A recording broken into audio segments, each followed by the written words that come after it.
બહુ જ હોશિયાર હતી, હું બહુ જ ઇન્ટેલિજન્ટ હતી, મને એટલી બધી ઓપોર્ચ્યુનિટી હતી, પણ મેં મારા બાળકોને કારણે મારી કેરિયરને સાઈડ ટ્રેક કરી. હવે એમાં વાંક કોનો?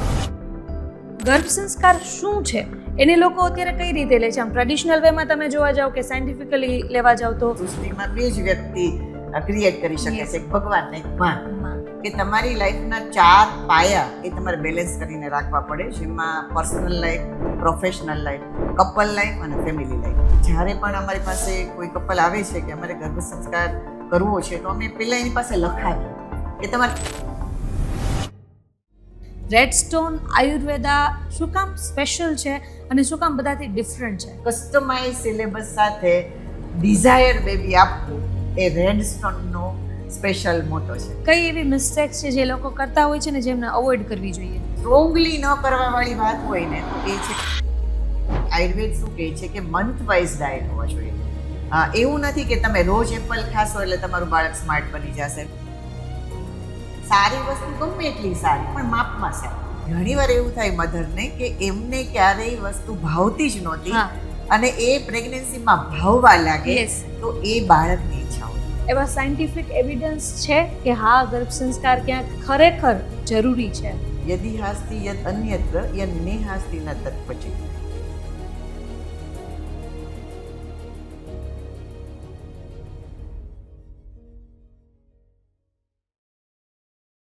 જે ક્ષણથી, જે મોમેન્ટથી એક સ્ત્રીને ખબર પડે કે એ મમ્મી બનવાની છે, એટલે oh my God, you can see કે એના મગજમાં, એના મનમાં, એની મનસ્થિતિ એવી રીતે ચેન્જ થાય છે કે એ આપણે ના કહી શકીએ.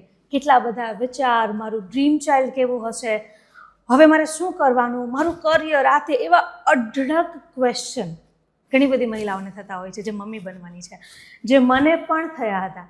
અને આજે આ પોડકાસ્ટમાં આ બધા ક્વેશ્ચનના જવાબ તમને મળવાના છે.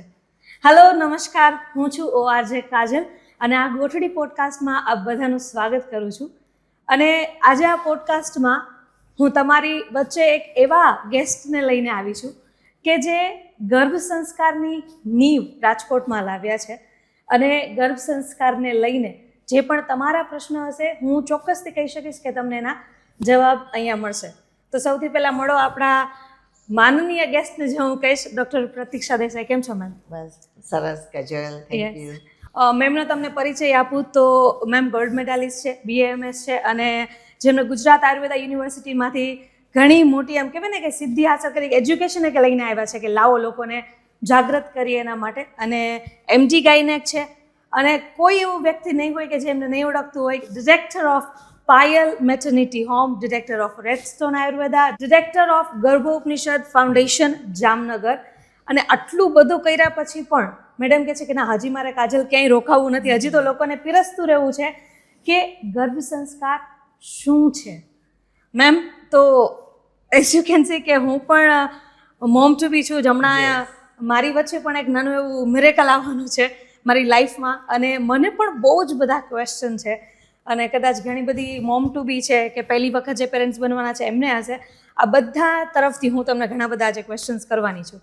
Thank you. So are you ready for that? Yes Kajal. અને આજે સ્પેશિયલ એટલે બનશે કે એક મોમ ટુ બી છે એ મને ગર્ભ સંસ્કારના ક્વેશ્ચન કરવાની છે, એટલે ઘણા ક્વેશ્ચન એવા હશે કે ઓલમોસ્ટ તું જે ફીલ કરતી હોઈશ એ પૂરી સોસાયટી જે મોમ ટુ બી છે ફીલ કરતા હશે. ડેફિનેટલી.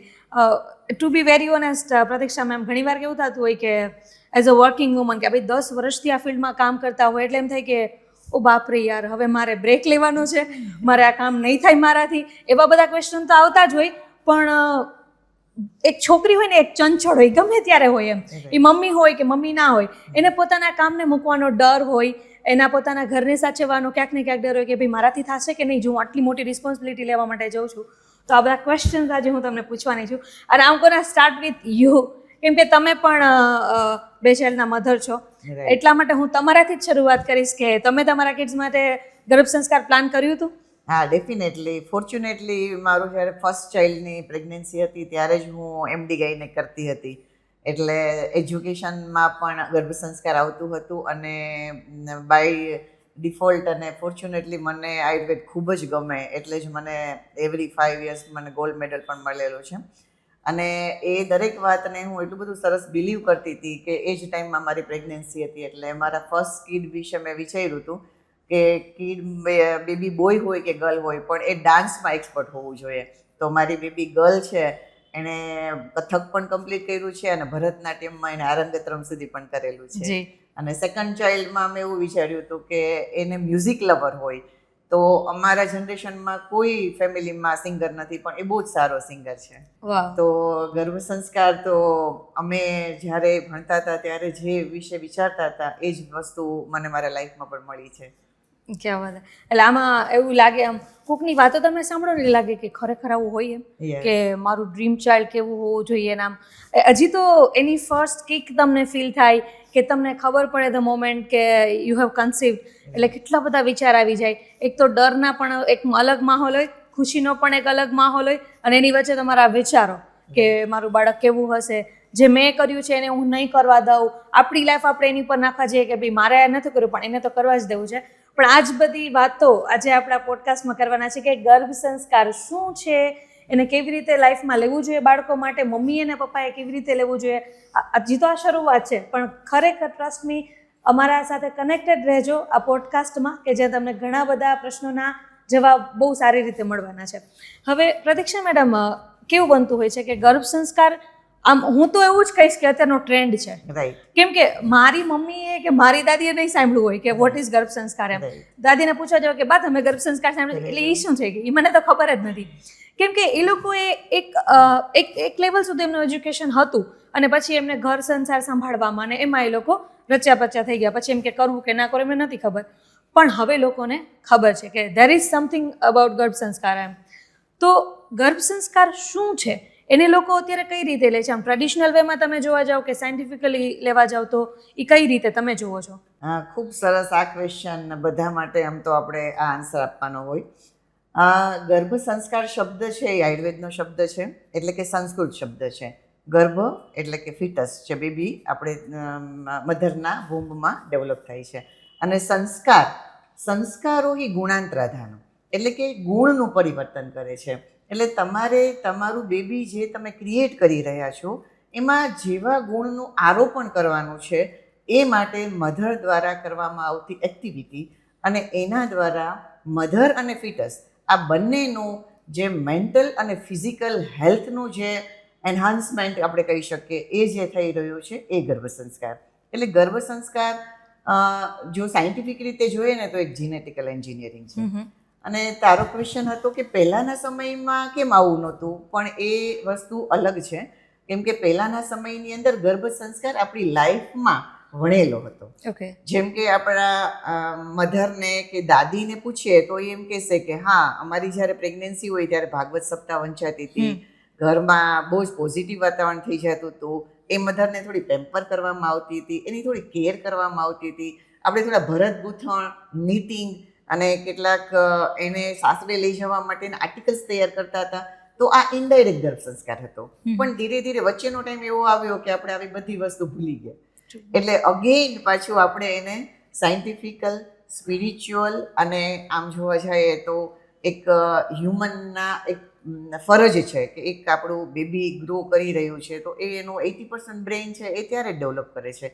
તો એને આપણે પરફેક્ટલી મેનેજ કરીએ અને સરસ રીતે એને ક્રિએટ કરીએ, ડિઝાઇન કરીએ.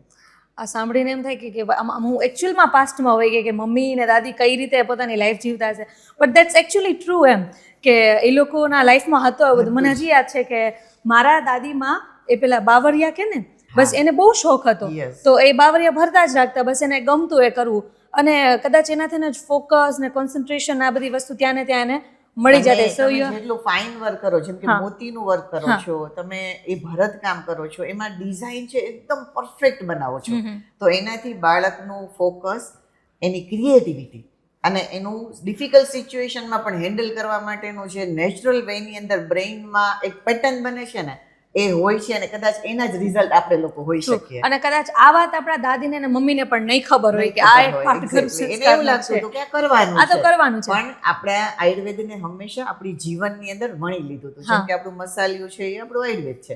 તો ગર્ભ સંસ્કારની અંદર 7મા મહિને મમ્મીના ઘરે જવું, પછી ત્યાં આવી રીતે આણાની બધી તૈયારી કરવી, આ પણ એક ગર્ભ સંસ્કાર જ હતું. વાહ.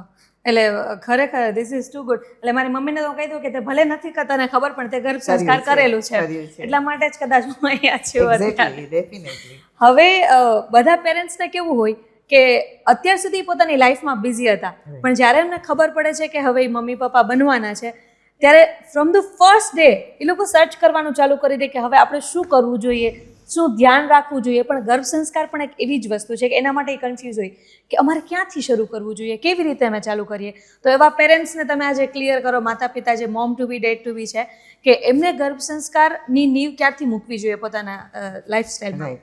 આમ તો જનરલી આયુર્વેદના પ્રમાણે આપણે વિચારીએ તો આયુર્વેદમાં તો બહુ સ્પષ્ટ રીતે કીધેલું છે કે કોઈ પણ કપલ જ્યારે માતા પિતા બનવાનું વિચારે છે ત્યારે એ 3 months પ્રાયર, એટલે કે પ્રેગ્નન્સીના પહેલા 3 મહિના જો એમના ડાયટની અંદર, એમની લાઇફસ્ટાઈલની અંદર જરૂર પડે તો થોડા રિપોર્ટ્સ અને સોનોગ્રાફી દ્વારા, ફોલિક્યુલર સ્ટડી દ્વારા એમનો ઓવ્યુલેશનનો ટાઈમ જાણી લે, અને પછી એ કેવું સંતાન જોઈએ છે એ પ્રમાણે કેવી મુહૂર્ત, કેવી તિથિમાં એ કપલેશન કરે ત્યાં સુધીનું વર્ણન છે.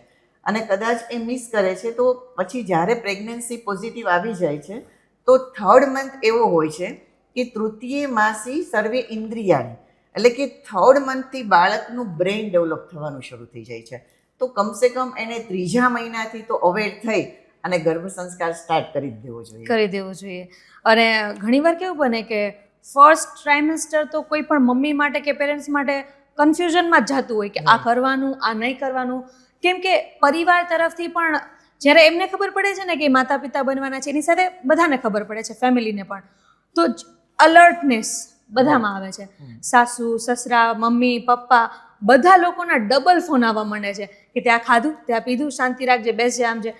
એટલી બધી એડવાઇસ આવી જાય ને કે મમ્મી એમ કે મારે શું કરવાનું, શું નથી કરવાનું. આવું ઘણું બધું થતું હોય છે, જે મારી સાથે પણ થયું હતું.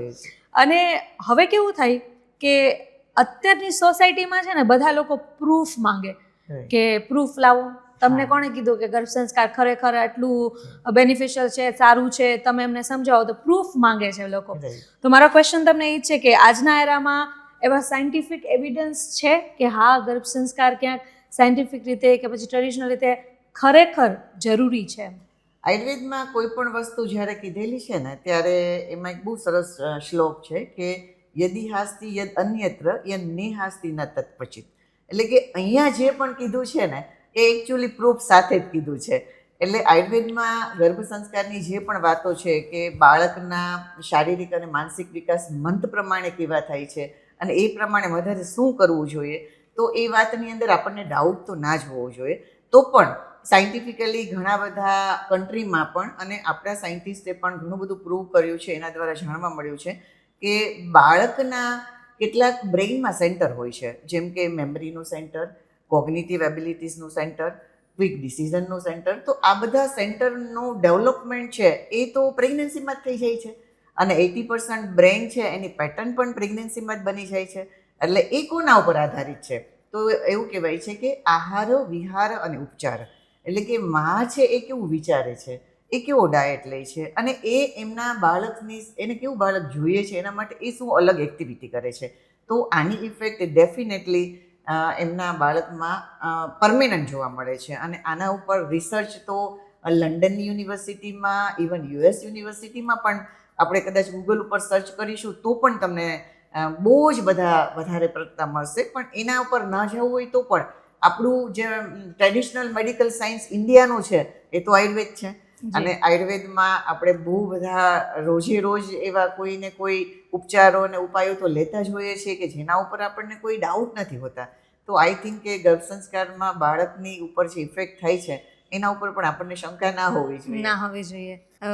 True actually. અને આમાં ઘણી બધી વખત કેવું થતું હોય કે આપણે પોતે પણ એક વખત પ્રૂફ માંગીએ, પણ જ્યારે આપણે સામે જોઈએ ને કે હા આનો ફેર પડે છે ત્યારે આપણે માની લઈએ છીએ. હવે તમે એમ કહ્યું કે એટલીસ્ટ 3rd month પછી તો ગર્ભ સંસ્કાર તમારે કરાવડાવવું જોઈએ. હવે પછી એવું થતું કે ફર્સ્ટ ટ્રાઇમેસ્ટર પછી સેકન્ડ ટ્રાઇમેસ્ટરમાં એનું લિસનિંગ ને બધું વધવા માંડે. તો મેં બહુ બધી જગ્યાએ સાંભળ્યું છે અને મને પણ મારા ડૉક્ટર થ્રુ કહેવામાં આવ્યું હતું કે મ્યુઝિક એ બહુ સારી વસ્તુ કહેવાય બેબી માટે. કેમ કે જ્યારે એ સાંભળવાની શરૂઆત કરે ને ત્યારે મ્યુઝિક એને ઘણું હેલ્પફુલ થાય છે. તો તમે શું કહો છો કે મ્યુઝિક એને કઈ રીતે હેલ્પફુલ થાય છે ને તમે કેવું મ્યુઝિક રિકમેન્ડ કરો?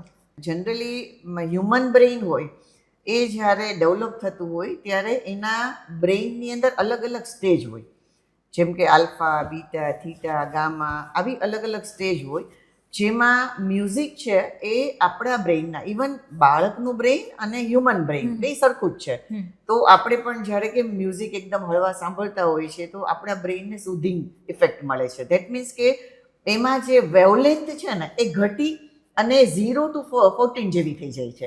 અને એ વેવલેન્થની અંદર હેપી હોર્મોન્સ એટલે કે સેરેટોનિન, ડોપામાઇન, આ બધું વધારે સિક્રેટ થતું હોય છે. તો બાળકનું બ્રેઇન પણ સેમ જ છે.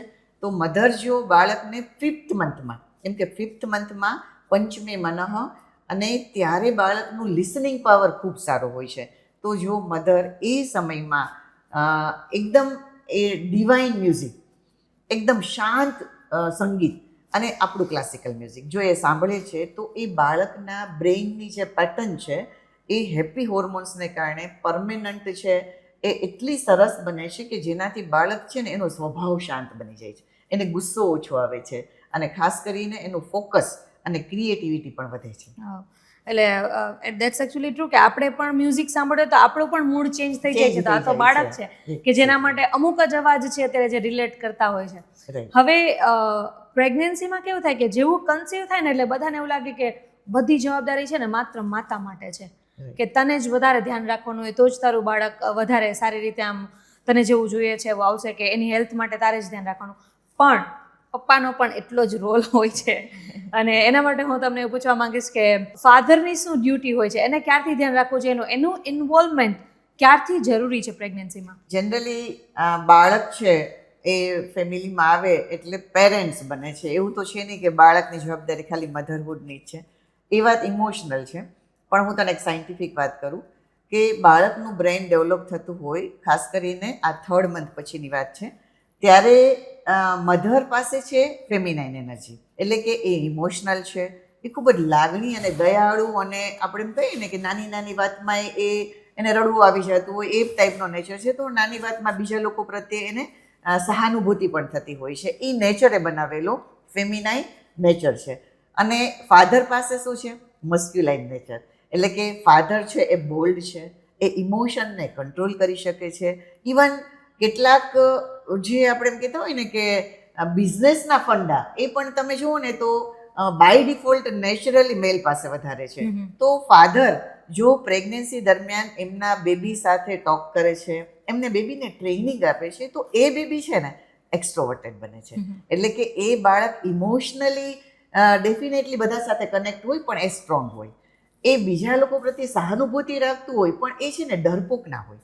તો ફાધર છે એ જો એવું ઈચ્છે છે કે એમનું બાળક એ બોલ્ડ બને, એક્સ્ટ્રોવર્ટેડ બને અને બિઝનેસમાં સક્સેસ જાય, તો એમણે પ્રેગ્નન્સીમાં જ એમના વાઈફની કેર કરતાં બેબીને ટ્રેન કરવું પડે. પણ તમારી ઓલી વાત સાચી હતી કે પ્રેગ્નન્સી ટાઈમે તમારું માઇન્ડ એટલું, તમે પોતે પણ બાળક જેવા થઈ જાઓ કે કોકને કંઈક આમ ઘણી વખત કંઈક કોક કહેતા હોય તો એટલું બધું તમે માઇન્ડમાં ના લ્યો, પણ પછી ક્યારેક બહુ ખોટું લાગી જાય કે ભાઈ આને કેમ આવું કીધું મને, અને રડવું એકદમ ઇઝીલી આવી જાય, કોકની વાતનું ખોટું લાગે છે, અને હસબન્ડની વાતનું સૌથી વધારે ખોટું લાગે. અને કાજલ, એનું રીઝન એ છે કે એક બીટા HCG નામનો હોર્મોન્સ હોય છે કે જે પ્રેગ્નન્સીમાં ફર્સ્ટ ટાઈમ આવે છે, અને પુષ્કળ માત્રામાં એ બોડીમાં વધે છે, અને સાથે સાથે પ્રોજેસ્ટેરોન. તો એને કારણે એ ફિમેલ છે એ થોડી ઇમોશનલ થઈ જાય છે. તો આ વાત પણ હસબન્ડે બી સમજવાની છે અને ફેમિલી મેમ્બર્સે પણ સમજવાની છે કે કદાચ એ ઇમોશનલ વધારે થઈ જાય છે તો એનું રીઝન છે કે એના પણ કંટ્રોલમાં નથી.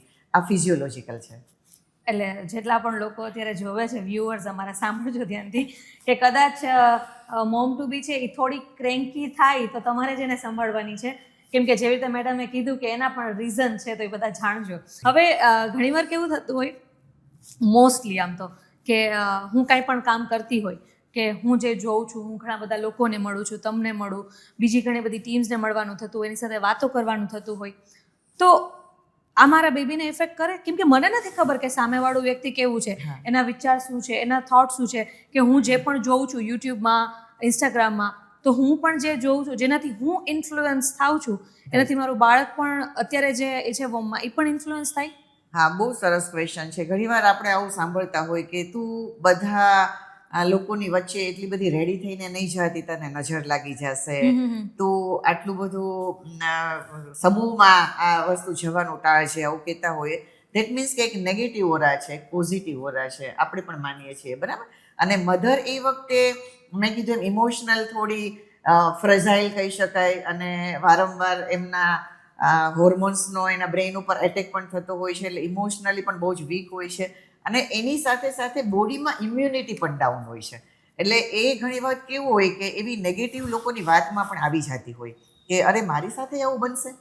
તો એવી વસ્તુમાં એમણે જો આ પ્રોબ્લેમ ન આવે એમના માટે મધર જે આ સાંભળી રહ્યા છે કે જે પ્રેગ્નન્ટ લેડી છે, એમણે મેન્ટલી સ્ટ્રોંગ થવું પડશે. અને મેન્ટલી સ્ટ્રોંગ થવા માટે થોડી સ્પેશિયલ એક્ટિવિટી પણ કરવી પડશે. અને સમૂહમાં ન જવાનું રીઝન એ હોય છે કે ક્યારેક કોઈને વાયરલ ઇન્ફેક્શન હોય તો આપણને ખ્યાલ ન આવે. તો પ્રેગ્નન્ટ લેડી છે એ બહુ સેન્સિટિવ હોય છે, એટલા માટે આપણે એ વસ્તુને પહેલાના સમયની અંદર કદાચ સાયન્સ એટલું નહોતું ત્યારે આ રીતે કહેવામાં આવતું હતું કે ભાઈ તું ના જા, તને ત્યાં નજર લાગી જશે, રાઈટ. પણ માઇન્ડ અને બોડી પ્રેગ્નન્ટ લેડીનું થોડું સેન્સિટિવ તો હોય છે, પણ એની સામે એ ઇમ્યુનિટી થોડી બિલ્ડઅપ કરે છે અને મેન્ટલી સ્ટ્રોંગ બનવા માટે થોડી એક્ટિવિટીઝ કરે છે. તો આ જર્નીને એ બહુ હેપીલી પણ બહુ જ સરસ રીતના એ પાસ કરી શકે છે. પાસ કરી શકે છે. બટ દેટ્સ એકચ્યુઅલી મારી સાથે કેવું થતું હોય કે અત્યારે લોકોને ખબર છે કે હું પ્રેગ્નન્ટ છું, મારી ટીમને ખબર છે, મારા ફેમિલીને ખબર છે, તો આપણે ક્યારેય વિચાર્યું પણ ના હોય કે એ લોકો તમારા માટે આટલી ડબલ કેર કરવા માટે. પાણીનું પૂછે, તમને કેમ છો, બધું બરાબર છે, બેસવામાં ધ્યાન રાખવાનું પૂછે. એટલે આ એમનું નેચર જોઈને પણ આપણે સરપ્રાઈઝ થઈ જાય કે વ્યક્તિ સામે કોઈ પણ હોય એના માટે ક્યારેક ને ક્યારેક આમ એવું હોય કે તમારું ધ્યાન તો એ રાખે જ છે. મારી વર્ક ટીમ છે કે કંઈ પણ, ત્યારે મને પણ બહુ મજા આવે કે ભાઈ આ એક ફેઝ બહુ સારો છે. અને વર્કિંગ પ્લેસ ઉપર જો તમને સ્પેશિયલ કેર કરવામાં આવે, પેમ્પરિંગ કરવામાં આવે, તમને સ્પેશિયલાઇઝ ફીલ કરવામાં આવે, તો એ વર્ક તો કન્ટિન્યુ રાખવું જ જોઈએ કે જેનાથી મધરને ઉલટાના હેપી હોર્મોન્સ નીકળે છે. પણ આ જે કેરિંગ નેચર છે ને એના માટે મને કોઈ અપોઝ નથી, પણ જે એડવાઇસ વાળો નેચર છે ને એનાથી મને અપોઝ છે કે જે પણ વ્યક્તિ સામે આવે જે થોડુંક વધારે જેને ખબર હોય કે પ્રેગ્નન્સીમાં કંઈ હોય, બાપ રે એની જે એડવાઇસ ચાલુ થાય છે મેડમ, એ તમે કંટ્રોલ જ ના કરી શકો. અને અત્યારે કેવું છે કે બધા લોકો ઇન્સ્ટાગ્રામ છે, ગૂગલ છે કે યુટ્યુબ છે કે પોતાના ડૉક્ટર પાસેથી ક્યાંક ને ક્યાંકથી એમને બધી માહિતી મળતી હોય, તો એ લોકોને ખ્યાલ તો હોય જ પ્રેગ્નન્ટ લેડીને કે ભાઈ ઓકે મારે આટલી વાતનું ધ્યાન રાખવાનું છે. પણ જ્યારે અમુક એવી એડવાઇસ આવે કે જે ગળે જ ન ઉતરે ત્યારે વધારે એમ થાય કે પ્લીઝ મત બતાવો, નહીં ચાહીએ એ સારી એડવાઇસ. હવે ગર્ભ સંસ્કારમાં આપણે આગળ વધીએ તો જેટલા પણ લોકો સાંભળે છે ને ખાસ તમારા માટે છે કે તમને કદાચ એવું લાગતું હોય, જે મને પણ કદાચ ક્યારેક એવું લાગતું કે ગર્ભ સંસ્કાર એટલે તો એના બાળકમાં વધારે પડતા સંસ્કારોનું સિંચન કરવા માટે ગર્ભ સંસ્કાર જરૂરી છે. પણ એની જે પહેલી વખત જે શરૂઆત થાય ને એટલે બધા એમ કે મંત્રાસ. આપણા પાસે તો એટલા બધા મંત્રો છે કે જેને આપણે ઘણી બધી સારી સારી રીતે આપણા જીવનમાં ઉતારી શકીએ, કે જે ઘણા બધા બેનિફિટ પણ આપણને આપતા હોય છે.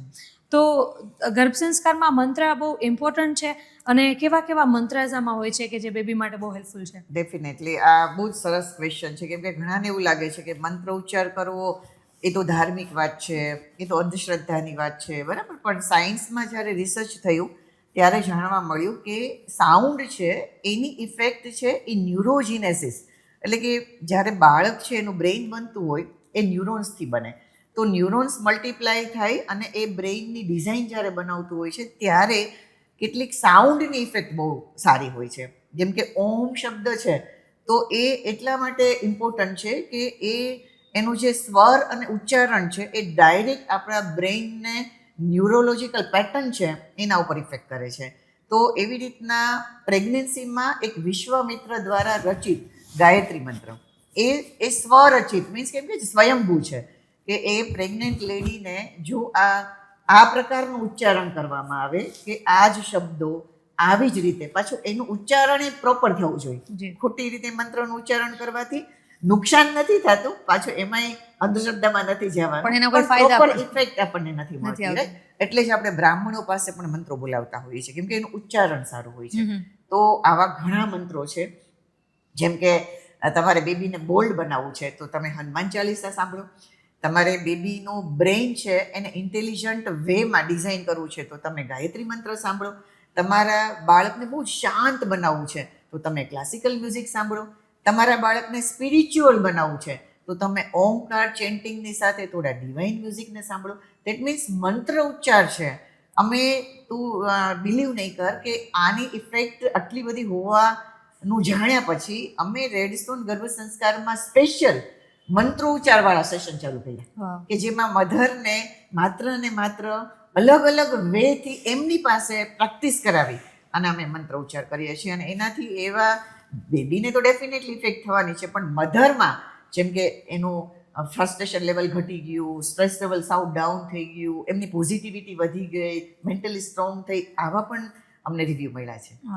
એટલે આમાં જેટલા લોકો સાંભળતા હશે સ્પેશિયલી મોમ ટુ બી અને એવા સ્પેશિયલી લેડીઝ કે જે અત્યારે પ્રેગ્નેન્ટ છે પણ ગર્ભ સંસ્કાર કરવા માટે બહાર નહીં જઈ શકતા હોય, એમને આ પોડકાસ્ટ કદાચ વધારે હેલ્પફુલ થવાનો છે. કેમ કે જેવી રીતે તમે કીધું કે તમારું બેબી તમારે કેવું જોઈએ છે, એકદમ કામ જોઈએ છે, બોલ્ડ જોઈએ છે, કોન્ફિડન્ટ જોઈએ છે, તો એના માટે કઈ કઈ વસ્તુ તમારે કરવી જોઈએ? બહુ ઇઝી છે ને. તમે વધારે નહીં 10 મંત્ર ચાલો શાંતિથી સાંભળી લ્યો, બોલી લ્યો, કેમ કે તમારો અવાજ પણ બાળક સાંભળે છે. મધરનો અવાજ તો બાળક બહુ જ સરસ રીતે સાંભળે છે.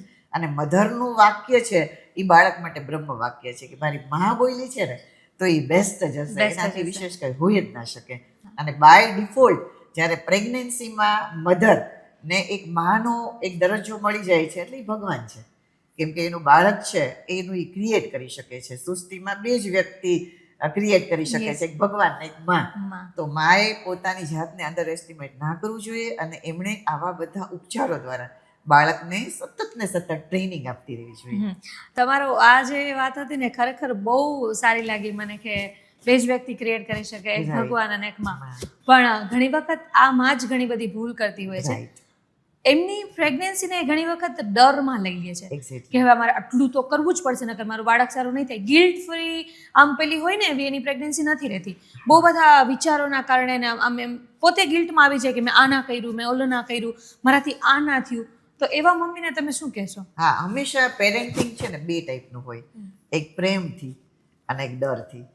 તો જ્યારે પણ પ્રેગ્નેન્ટ લેડીને ખબર પડે છે કે બસ હવે મારે ત્યાં બેબી આવવાનું છે અને સેમ પેરેન્ટ્સને કે ફેમિલી મેમ્બર્સને, એટલે પહેલું તો એને માઇન્ડમાં એ રાખવું જોઈએ કે આપણે આપણા બાળકને પ્રેમથી ઉછેરવાનું છે. કેમ કે એ એક ભગવાનનું આપેલું દિવ્ય અંશ છે, એ પણ બહુ જ ડિવાઇન છે અને એ કોરીપાટી છે. એ તમે જે શીખવશો એ બધું બાળક શીખવવાનું છે. તો તમે વિચારો કે જે ભગવાન આપણને આટલી સરસ દિવ્ય આત્મા આપી રહી છે તો એ બેસ્ટ જ હશે ને. આપણે તો શું કરવાનું છે કે એને સરસ રીતે ટ્રેન કરવાનું છે. જેમ તને તારા હસબન્ડ છે એ તારા બર્થડેની અંદર સારામાં સારો મોબાઈલ આપે, બરાબર, તો એ મોબાઈલમાં તારી પાસે 500 GB છે તો તું એ મોબાઈલમાં શું ડાઉનલોડ કરીશ? તો કે જે તને યુઝફુલ હશે, તારે જોઈએ છે, તને બેનિફિટ થશે. તો સેમ બાળકનું બ્રેઇન છે એ તો અનલિમિટેડ GB વાળું છે પણ સાવ બ્લેન્ક છે. હવે તમારે એને ડિઝાઇન કેવી રીતે કરવું છે? એને કોન્ફિડન્સ આપો, એને તમે બહાદુર બનાવો, એને તમે બ્રેવ અને એની સાથે સાથે એને એવી રીતની ડિઝાઇન કરો કે એ લાઈફમાં કોઈ વસ્તુથી ગભરાય નહીં અને ક્યાંય પાછું ન પડે. અને ઘણા લોકોને એવો ડર હોય કે એને એડિક્શન આવી જશે, પણ તમે ડિઝાઇન કરેલું બાળક છે ને એ કોઈથી ઇન્ફ્લુઅન્સ નહીં થાય, એ સારી વાત જ સાંભળશે. પણ આ બધી વસ્તુ એવી છે કે નવા મોબાઈલમાં તમે જે એપ્લિકેશન ડાઉનલોડ કરશો એ જ તમારી સામે આવશે. એમ નવું બાળકનું બ્રેઇન છે, જે એપ્લિકેશન તમે ડરની એપ્લિકેશન ડાઉનલોડ કરશો તો બાળક ડરપોક થશે. પણ તમે બ્રેવ, સાહસ, તમને એમ થાય કે એ તમારા ફેમિલીને નહીં પણ વર્લ્ડને એ યુઝફુલ થવાનું છે તો એ ડેફિનેટલી એવા જ કાર્યો કરશે કે તમને એક જે કે સન્માનજનક જગ્યાએ પહોંચાડી દેશે, તમારું નામ રોશન કરશે અને વર્લ્ડને પણ એ યુઝફુલ થશે. સાંભળીને જેટલી મજા આવે છે ને કે કંઈક સાંભળે છે, હજુ થોડુંક વધારે બોલો. કેમ કે અત્યારે હું પણ એ ફેઝમાં છું એટલે મને ખ્યાલ આવે કે કેવી રીતે આ બધી વસ્તુઓ મેટર કરતી હોય. ઘણી વખત ગર્ભ સંસ્કારમાં તમે કીધું ને કે આમ બધા લોકોને પોતાનું બાળક કેવું જોઈએ છે, આમ એકદમ આમ ડ્રીમ ચાઇલ્ડ જેવું એમ, પણ એ બાળક કેવું આવશે એ તો માતા ઉપર જ ડિપેન્ડ છે, એના મનસ્થિતિ ઉપર. હવે મને એક એવો ક્વેશ્ચન છે કે ગર્ભ સંસ્કાર છે એ હિન્દુ કલ્ચર કે હિન્દુ સંસ્કૃતિ બેઝડ છે કે કેવી રીતે છે? એકચ્યુઅલી આપણે જ્યારે વેદો, ઉપનિષદ કે આયુર્વેદ એની રચના થઈ ત્યારે કોઈ એક સંસ્કૃતિ હિન્દુ હશે કે બીજી કોઈ ધર્મ સાથે હશે એવું કોઈ દિવસ ક્યારેય વિચારવામાં આવેલું નહોતું. એ ભારતમાં બનેલા અને આપણે કહીએ કે ઋષિમુનિ દ્વારા લખાયેલા એવા બધા ગ્રંથો છે કે જેનાથી સમગ્ર મનુષ્ય જાતિનું કલ્યાણ થાય એના ઉદ્દેશ્યથી કરેલું છે. તો એમાં કોઈ દિવસ એવો પક્ષપાત ના હોય કે આ વેદો છે એ માત્ર હિન્દુઓ માટે છે, કે આયુર્વેદ છે એ માટે હિન્દુઓ માટે છે, કે 16 સંસ્કાર છે એ ખાલી હિન્દુઓ માટે છે. જનરલી જે પણ 16 સંસ્કાર હતા એ હ્યુમન લાઈફના હોર્મોનલ ચેન્જીસ પ્રમાણેની સ્ટેજ હતી. ઓકે. કે એવરી સ્ટેજમાં તમારે હવે બાળકને કહેવાનું છે કે હવે તું કંઈક અલગ બને છે. તો એ ઇન્ડિકેટ કરવા માટેના અલગ અલગ સ્ટેજના નામ એને સંસ્કાર આપ્યા હતા, કેમ કે સંસ્કારો ही ગુણાંતરાધાન, અહીંયા ગુણનું પરિવર્તન થાય છે. તો ક્યારેય એવું ન વિચારવું જોઈએ કે ગર્ભ સંસ્કાર એક સંસ્કાર છે એટલે એ હિન્દુ જ છે. એ કોઈ પણ મનુષ્ય જાતિ માટે, એ કદાચ ઇન્ડિયામાં છે, યુએસમાં છે, યુકેમાં છે, કેનેડામાં છે, કોઈ બી કન્ટ્રીમાં છે, તો દરેક વ્યક્તિ માટે સેમ જ એ બાળક માટેના ડેવલપમેન્ટ માટેના રૂલ્સ એન્ડ રેગ્યુલેશન છે. એટલે ગર્ભ સંસ્કાર હમણાં જે તે વાત કરી એમ કે દરેક વ્યક્તિએ એમની લાઈફસ્ટાઈલ પ્રમાણે, એમનું બિઝનેસની મોડ્યુલ પ્રમાણે, એમને કેટલો ટાઈમ મળે છે, એમને કઈ બુક્સ છે એ ધાર્મિક રીતે એમને ગમે છે, એ પ્રમાણે એમના બાળકને એ બેઝથી ટ્રેનિંગ આપવાની છે. જી બિલકુલ. તો એમાં ક્યાંય હિન્દુને જ માટે ગર્ભ સંસ્કાર છે, બીજા લોકો માટે કોઈ બીજો ગર્ભ સંસ્કાર છે એવું કાંઈ નથી. બધા માટે એકદમ સમાન છે. સમાન છે. હું ફરી એક વખત મમ્મી પપ્પાના એક ક્વેશ્ચન ઉપર આવું છું કે ઘણી વખત કેવું થતું હોય કે કોઈ બાળકને કાંઈ ડેફિશિયન્સી હોય Right. કે કોઈ બીમારી હોય, કોઈ જેનેટિકલ પ્રોબ્લેમ હોય, તો બધા તરત જ એમ જ કહે છે કે એના દાદાથી એને પેઢીથી છે એવું કહેતા હોય બધા કે ભાઈ અમુક એવા રોગ છે એ તો પેઢીથી છે એટલે કોકને તો કોકને આવવાનું જ છે. ડૉક્ટર પણ એમ પૂછે કે ઘરમાં કોઈને આ પ્રોબ્લેમ છે, વડીલોને કોઈને આ પ્રોબ્લેમ છે. તો મારે પૂછવું છે કે ગર્ભ સંસ્કાર કે કોઈ પણ એવી રીત છે કે પેરેન્ટ્સમાં કોઈ જેનેટિકલ પ્રોબ્લેમ હોય અને એ બાળકમાં આવવાનું હોય તો એ અટકાવી શકાય એવા કોઈ શક્યતા ખરી? આ બહુ જ ઉપયોગી આન્સર કદાચ બીજા બધા માટે થઈ શકશે. એક આયુર્વેદની અંદર બહુ સરસ શ્લોક છે કે બીજ ભાગ અને બીજ ભાગ અવયવ, આ 3 વસ્તુ એમાં બતાવેલી છે. ધેટ મીન્સ કે આપણા આયુર્વેદના ઋષિ મુનિઓ જીન્સને જાણતા હતા અને એમાં એવું સરસ મજાનું વર્ણન કરેલું છે કે જો કોઈ કપલ આવું ઈચ્છે છે કે એમના બાળકમાં આવા પ્રકારના બીજ ભાગ અવયવવાળા દુષ્ટિ થઈ અને રોગ ન આવે, તો એમણે એમના શરીરની શુદ્ધિ એટલે કે દેહ શુદ્ધિ અને બીજ શુદ્ધિ પંચકર્મ દ્વારા કરવી જોઈએ. અને આ એક માત્ર આયુર્વેદની અંદર ખૂબ સરસ બતાવવામાં આવેલું છે, જે રેડસ્ટોનમાં અમે પ્રિકન્સેપ્શન ગર્ભ સંસ્કારમાં કરાવતા હોઈએ છીએ. ઘણા કપલ એવા આવે છે કે આગલું બાળક છે ઓટિઝમ વાળું છે, આગલું બાળક છે ECP ચાઇલ્ડ છે, હવે બીજું બાળક આવું નથી જોતું. તો એ કપલને જીન્સમાં પણ 2 પ્રકારના જીન્સ હોય છે. એક છે સપ્રેસિવ જીન્સ, એક છે એક્સપ્રેસિવ જીન્સ. એટલે કે એક્સપ્રેસિવ જીન્સ છે એ તમારા બાળક બનવામાં કામ આવશે. હવે તમારા હાથમાં છે કે તમારે કયા જીન્સને એક્સપ્રેસ કરવા છે. તમારે એવા કોઈ જે આપણે કહીએ કે અનહેલ્ધી જીન્સ છે એને તમારે સપ્રેસ કરી દેવા છે. તો એ કપલે આહાર, વિહાર અને ઉપચાર એની અંદર એ રીતે ધ્યાન આપવાનું છે કે એમને જેવા જોઈએ છે એ જ જીન્સથી બાળક બને. અને આનું ડિટેલ ડિસ્ક્રિપ્શન આયુર્વેદમાં છે અને એનો અમે યુઝ પણ રેસ્ટોરન્ટમાં ઘણા કપલમાં કરીએ છીએ. ને કાજલ તું બિલીવ નહીં કર, 100% રિઝલ્ટ, 100% રિઝલ્ટ, રાઈટ. તો આ ઘણા અંશે કદાચ 1 to 2% આપણે એવું માનીએ કે કદાચ પેરેન્ટ્સ ના કરી શક્યા, પણ જો એ 100% શ્રદ્ધાથી કરે છે આહાર વિહાર અને ઉપચાર બદલાવીને બીજ શુદ્ધિ અને દેહ શુદ્ધિ, તો નેક્સ્ટ બેબીમાં ઘણી બધી વસ્તુ એ અટકાવી પણ શકે છે. અને અમે જનરલી જ્યારે પણ અમારી પાસે કોઈ કપલ આવે છે કે અમારે ગર્ભ સંસ્કાર કરવો છે, તો અમે પહેલાં એની પાસે લખાવીએ કે તમારે કેવું બેબી જોઈએ છે, હાઇટ કેવી જોઈએ છે, even skin tone, hair colour, એમના ટેક્સચર, એનું માઇન્ડસેટ, એમને ફ્યુચરમાં પણ બાળકનું કેવી રીતની એની જે માઇન્ડની એક્ટિવિટી રહે કે જેનાથી એ સક્સેસ થઈ શકે. તો આવું જો ડિઝાઇન પેરેન્ટ્સ પહેલાં જ કરી લે છે તો એના ઉપરની પણ એક્ટિવિટીઝ આપણે એમને સૂચન કરી શકીએ છીએ. અને એ જ્યારે અમલ કરે છે ત્યારે એક પેરેન્ટ્સનું હું તને એક્ઝામ્પલ આપું તો મારું બેબી છે એ લોન ટેનિસમાં એક્સપર્ટ હોવું જોઈએ. તો અત્યારે 5 years 6 yearsનું છે પણ બહુ સરસ લોન ટેનિસ રમે છે. તો ડેફિનેટલી તમે આ બધી જ ટ્રેનિંગ એમને આપી શકો છો. એટલે ગર્ભ સંસ્કાર ક્યાંય પેલું મેનિફેસ્ટેશન સાથે કનેક્ટેડ હોય છે, કેમ કે Definitely, હા, જેવું definitely. તમે વિચારો એવું તમારું બાળક આવે, બાળક જેવું થવાનું તમે છે. વિચારો તમે પોતે પણ થઈ જાવ, એવું Right, થતું હોય right, છે. right. અને ગર્ભ સંસ્કાર ડેફિનેટલી એક મેનિફેસ્ટેશનનું સાયન્સ જ છે. કેમ કે બાય ડિફોલ્ટ બેબી છે, હ્યુમન બેબી છે, એ કઈ લેંગ્વેજ સમજશે? તો બે, એક છે ઇમોશનની લેંગ્વેજ અને બીજી છે કે એનું માં શું વિચારે છે. તો મધરના ઇમોશન છે અને મધરના મેનિફેસ્ટેશન છે, એ તો એને પાસ ઓન થવાના જ થવાના છે. છે. મધર ગુસ્સા કરશે તો બાળક ગુસ્સાવાળું થશે, કેમ કે એને એમ જ લાગશે કે આ જ બેસ્ટ છે. પણ મધર જો બધું હેપીલી ટોક કરશે તો બેબીને એવું લાગશે કે ઓ પોઝિટિવિટી રાખવાની હોય, આ જ બેસ્ટ છે. રાઈટ? તો બાય ડિફોલ્ટ એમના થોટ્સ, ઇમોશન, ટોક આ બધું જ બાળક સાથે ક્લોઝલી કનેક્ટેડ છે. જી, પણ મેમ મારો હજી એક ક્વેશ્ચન છે, કદાચ આ લિસ્ટમાં નથી પણ મને અત્યારે જ અલગથી એવી રીતે વિચાર આવ્યો કે અત્યારે જે પણ કે આ જે જનરેશન છે એના વિચાર એ થોડાક ફેર છે, એમનો લુક કદાચ મમ્મી પપ્પાને કહી દે કે આ તમારું જ બાળક છે, Right. એટલું આપણે વિચારે તો આવું શું કામ થઈ રહ્યું છે? એનું કારણ શું છે કે અત્યારે બધા બાળકો બહુ અલગ, બધા એમાં કહે છે કે બાળકો બહુ સ્માર્ટ છે, નાનપણથી જ એને ફાસ્ટ છે, એકદમ ફાસ્ટ. Fast છે. આપણે, મને યાદ છે કે જ્યારે Intelligent 6-7 છે. વર્ષના હતા Right. ત્યારે પણ આપણે ફિગર આઉટ કરતા કે ઓકે આવું પણ કંઈક હોય, અને મોટા થઈને ખબર પડતી, કેમ કે બધા એમ કહે છે કે તમારી પાસે ફોન નથી એટલે તમને ખબર ન પડતી, પણ એવું નથી લાગતું મને, કેમ કે હા. બાળકો તો અત્યારે કાર્ટૂન જોતા હોય છે કે બીજી કોઈ પણ વસ્તુ, પણ steel they are so much smart, બહુ વધારે સ્માર્ટ છે. ઇન્ટેલિજન્ટ હોય છે. હા. એનું રીઝન એ છે કે આયુર્વેદમાં એક શ્લોક છે, યથા પિંડે તથા બ્રહ્માંડે, યથા બ્રહ્માંડે તથા પિંડે.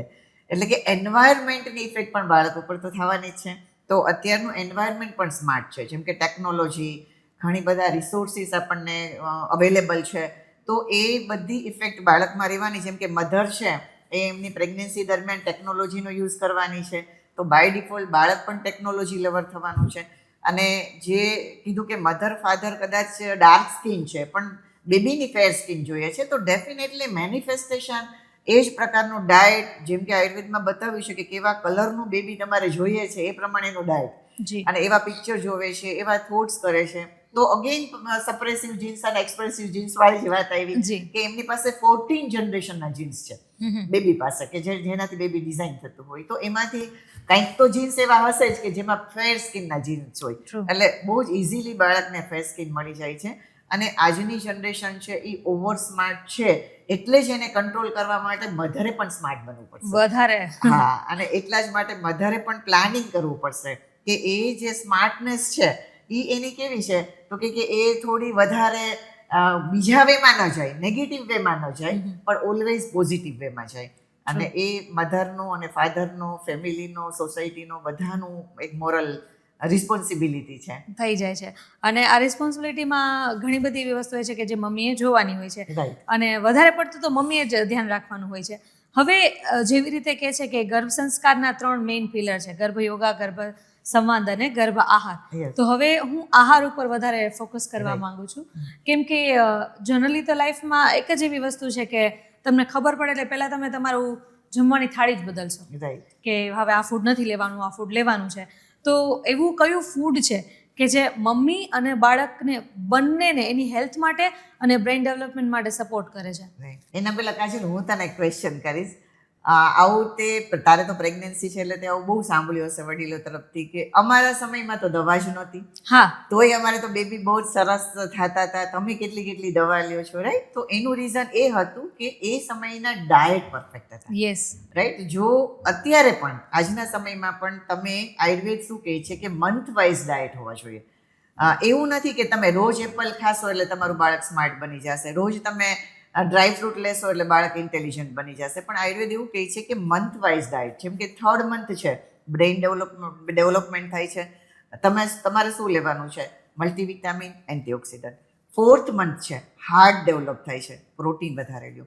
5th મંથ ઓલ ઓવર બોડીના બધા પાર્ટ્સ છે એ સડન તમારે કે મસલ્સ ને એ બધું છે, અને હાઇટ પણ બાળકની બનશે.